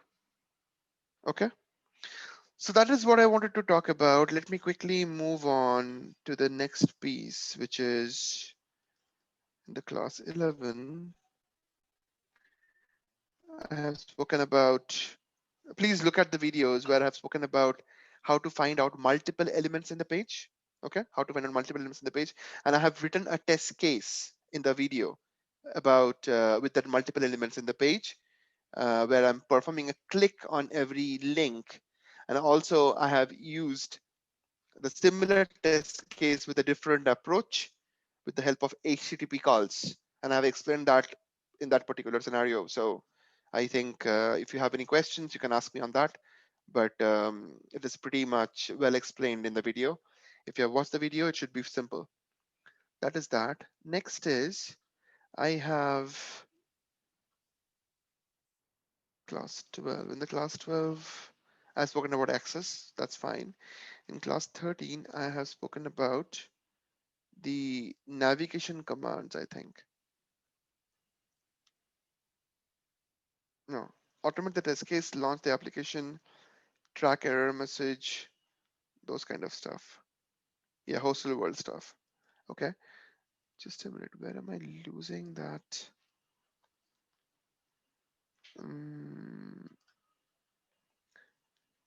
Implementing web element methods, creating. Okay, yeah, there are some web element methods I think I have spoken about, but where did I speak about them? In this class, is it? I've spoken about the web element method somewhere. Not this.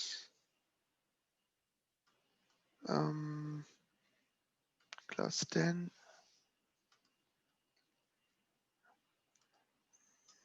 It was in class 11 where we added web elements to a list. Yeah, that is that. That is fine, but I should have another one. Or maybe it is later.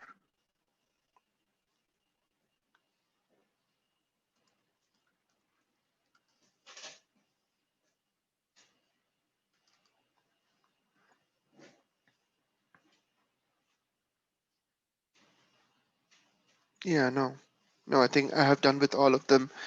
So yeah, there are some web element methods I have used basically to add the elements in the page in the list and then iterate over them. It is very simple. I have used the command which is like this. So right now you have to understand something.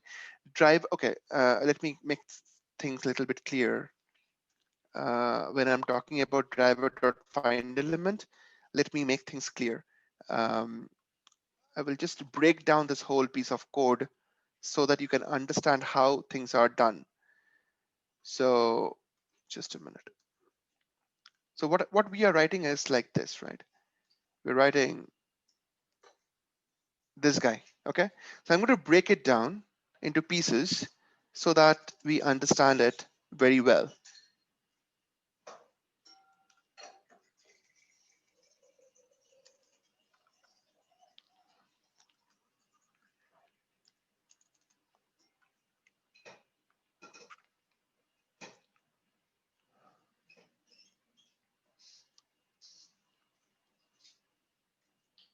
Okay, so I'm just breaking it down to pieces so that it is making sense to you.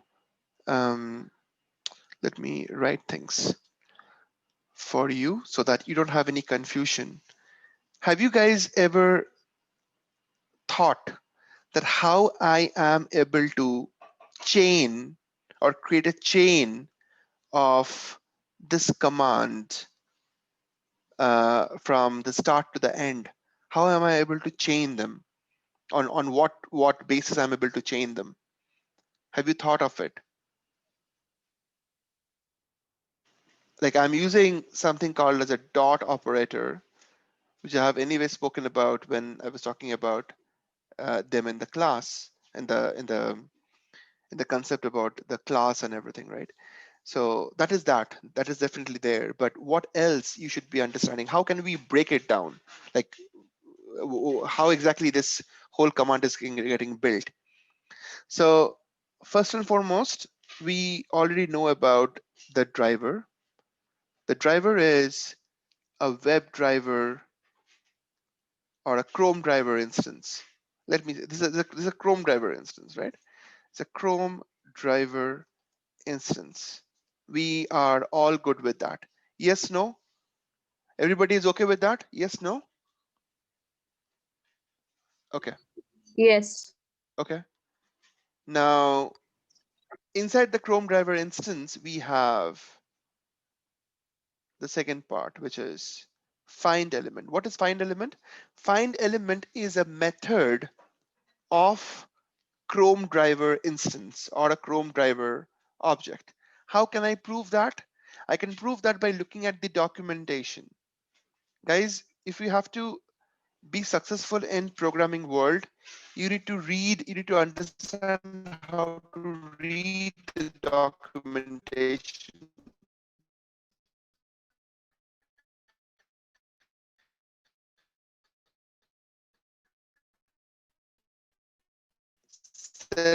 Selenium WebDriver Java doc. Every system, okay, will have documentation. Every program should have a documentation, okay? Will definitely have a documentation that will give you a very good idea. Let's go to WebDriver documentation.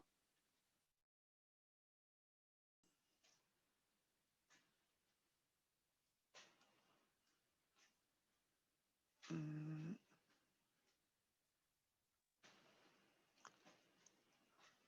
Let me say Chrome driver. Chrome driver. There is also another site to it.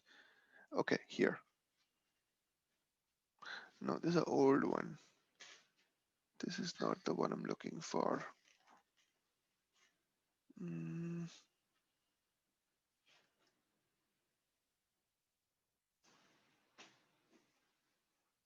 Chrome driver.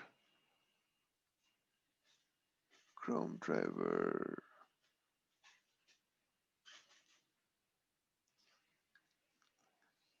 Chrome driver releases. That is fine. Where is the documentation? I'm not looking for this guy, no. Okay, never mind. Let me look at the first guy that is coming up. There's another one. A documentation will kind of look like this, the one that I'm showing you right now. In this documentation, you can see that this is my Chrome driver. If you just go a little bit, you can't see my screen? It's the Zoom meeting. Or Oh, okay, sorry. Let me share it. Okay, you can see the screen now? yeah. Okay. So you can see that I'm looking at the Chrome driver documentation. There's a Chrome driver class.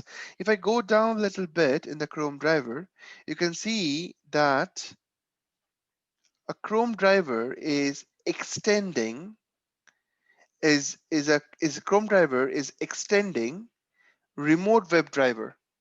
I have spoken about inheritance in my last 3 weeks, and you will know what is the extending means, what does inheritance mean. So Chrome driver is extending to remote web driver. This remote web driver, what happened to remote web driver now? Just a minute. So remote web driver Java doc. Okay. Mm,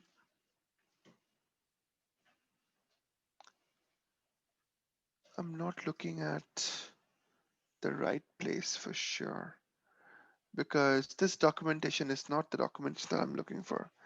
I'm looking for a Java doc, which is a little bit different.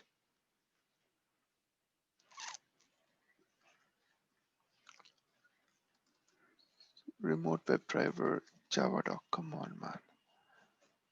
Selenium remote. Yeah, here. That's the one. So you see, class remote web driver. So we saw that Chrome driver directly known subclasses. So Chrome driver is extending to remote web driver. In the remote web driver, I have a method called as find element. Okay, understand the structure very well. I mean, you have to understand how to read the documentation. So look at this section. It says find element. So Chrome driver, understand this. We have remote web driver here, remote web driver here, and we have Chrome driver here. Okay, Chrome driver is extending to remote web driver, which means all the methods that are implemented in remote web driver now will be accessed by the instance of Chrome driver. So in the remote web driver, there is a method called as find element. This find element method is accepting an attribute called as by. You see, by, correct? And this attribute by, and then this find element method returns back a web element object, a web element instance. So Chrome driver is extending to remote web driver. Remote web driver is having a method called as find element. That find element method is having an attribute called as by. The attribute is of type by locator, and that find element method returns back a web element object. Is this clear to everybody? Yes, no? Very, very simple thing. Is this clear to everybody? Yes. Okay. Now I can go back to my drawing, which was here.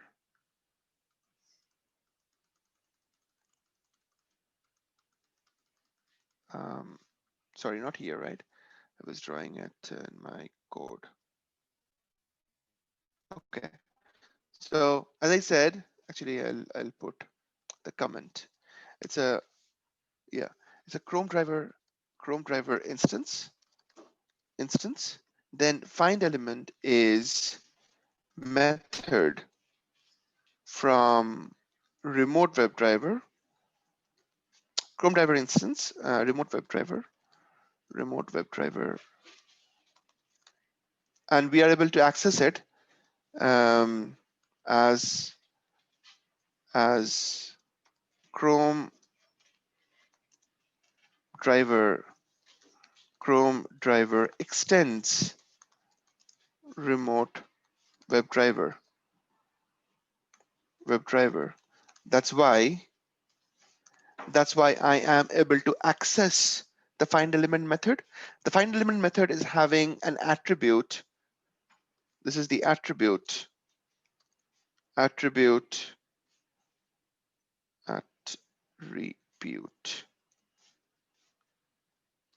to find element, and this is of type by. So let us take us to the by locator. Okay, I'll take it to the by locator now. Where's my by? It's here, right? So the by locator is this guy. By is a class. So if I click on this by, this is the by class. Okay. Now by class is a static class. I have not yet spoken about static class, but did I speak about static class in my last three weeks videos? What is static class? Yes, no? No, right? Okay. So you will know about static class. You can right now you can think about static class. It's a complicated, not a complicated, but it is a longer discussion. But for now, you can understand that classes are called as static class. So classes are called as static class if they have all the components as static components, which means all the methods, all the class member of those class should be a static component. How do I know that? You can see these are all the methods.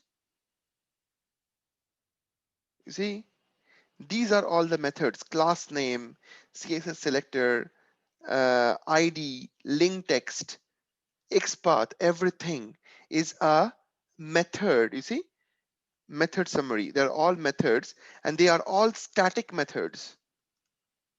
When you are having a static method in a class, this is a rule of static class, right? When you have methods as static methods in a static class, then you don't need to create an object of that static class in order to call those methods, right? So I have shown you that if I'm creating a car class, car equals new car, if I have to create, if I have to access all the methods within the car class, I say car equals new car, where I'm creating the car object, and then I say car dot start, right?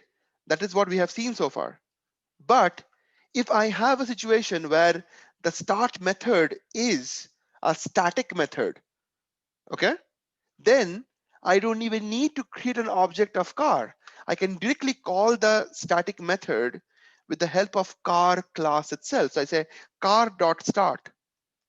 You see, car dot start. I can directly call that. How am I able to do this? I will be talking about that in details when I talk about static situations, right? But for now, you can understand that to call the method start, I don't need to create an object of car class. I can directly call it with the help of with the help of the class name itself.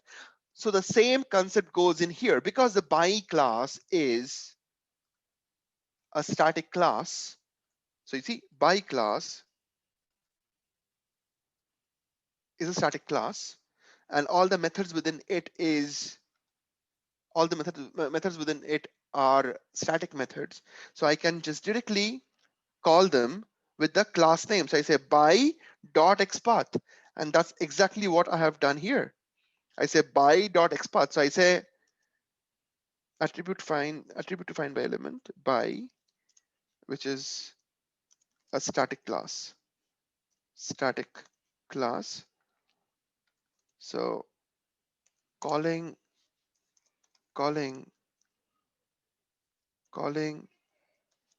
Xpath method, which is a static method.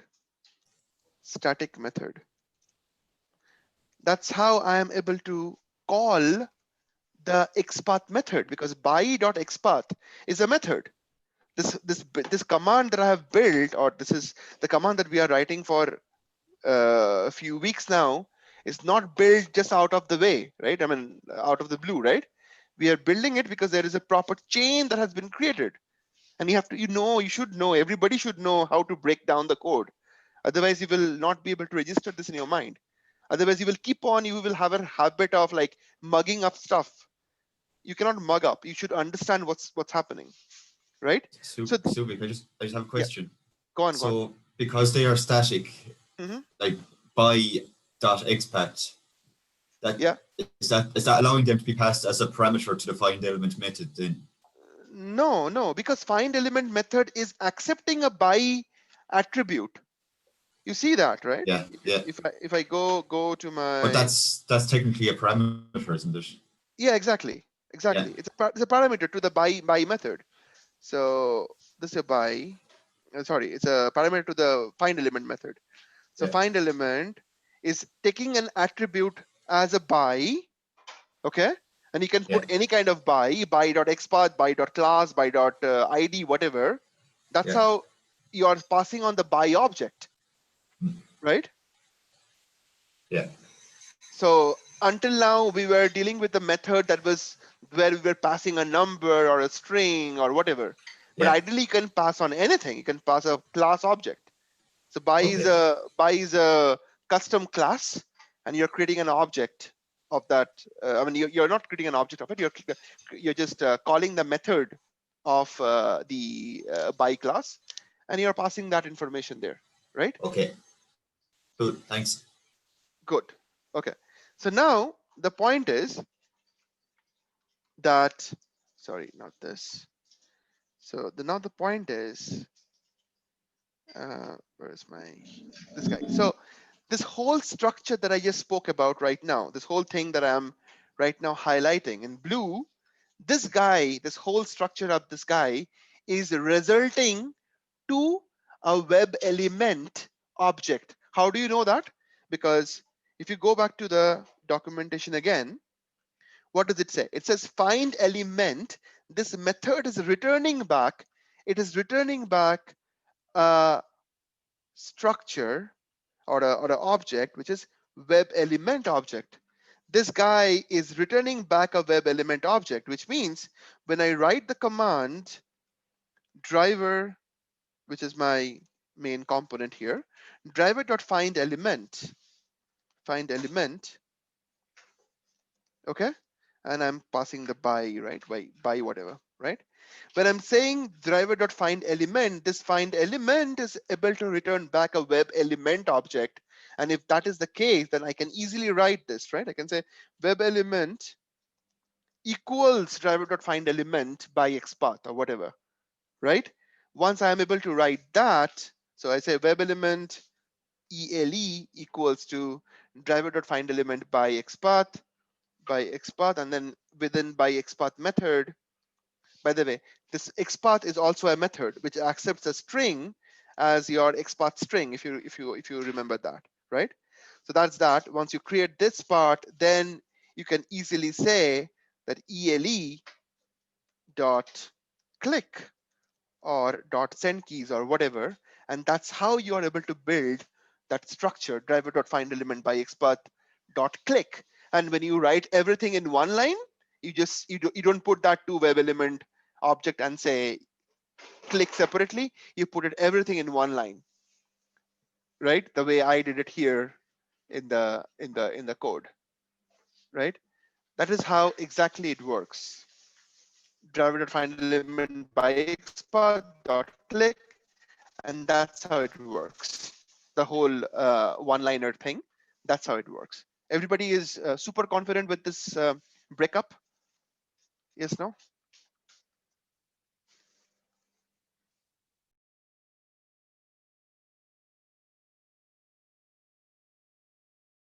Okay. Okay. Fatima.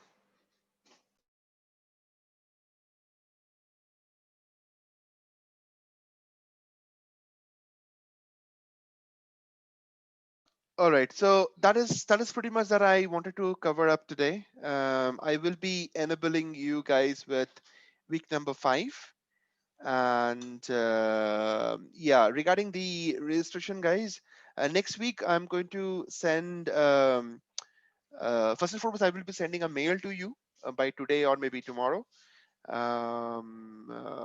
with the payment information, and I will also be sending you the new joining link for the next week class, because this link will be like invalid from today onwards to join the class. So for the registered participants, I will have a different link, and I will send that link to everybody, which is something that you can use to join next weekend. All right. So I'll send a separate mail for that. Please keep an eye on the inbox, into the inbox. So that is what I have so far for today. And yeah, keep in touch. Let me know in the Slack if you have any questions. And yeah, um, happy learning. Thanks, Uvik. Thank you, guys. Have a great week ahead. See you. Thanks, Vivek. Bye. Thank you. Bye bye. Bye-bye. Bye bye.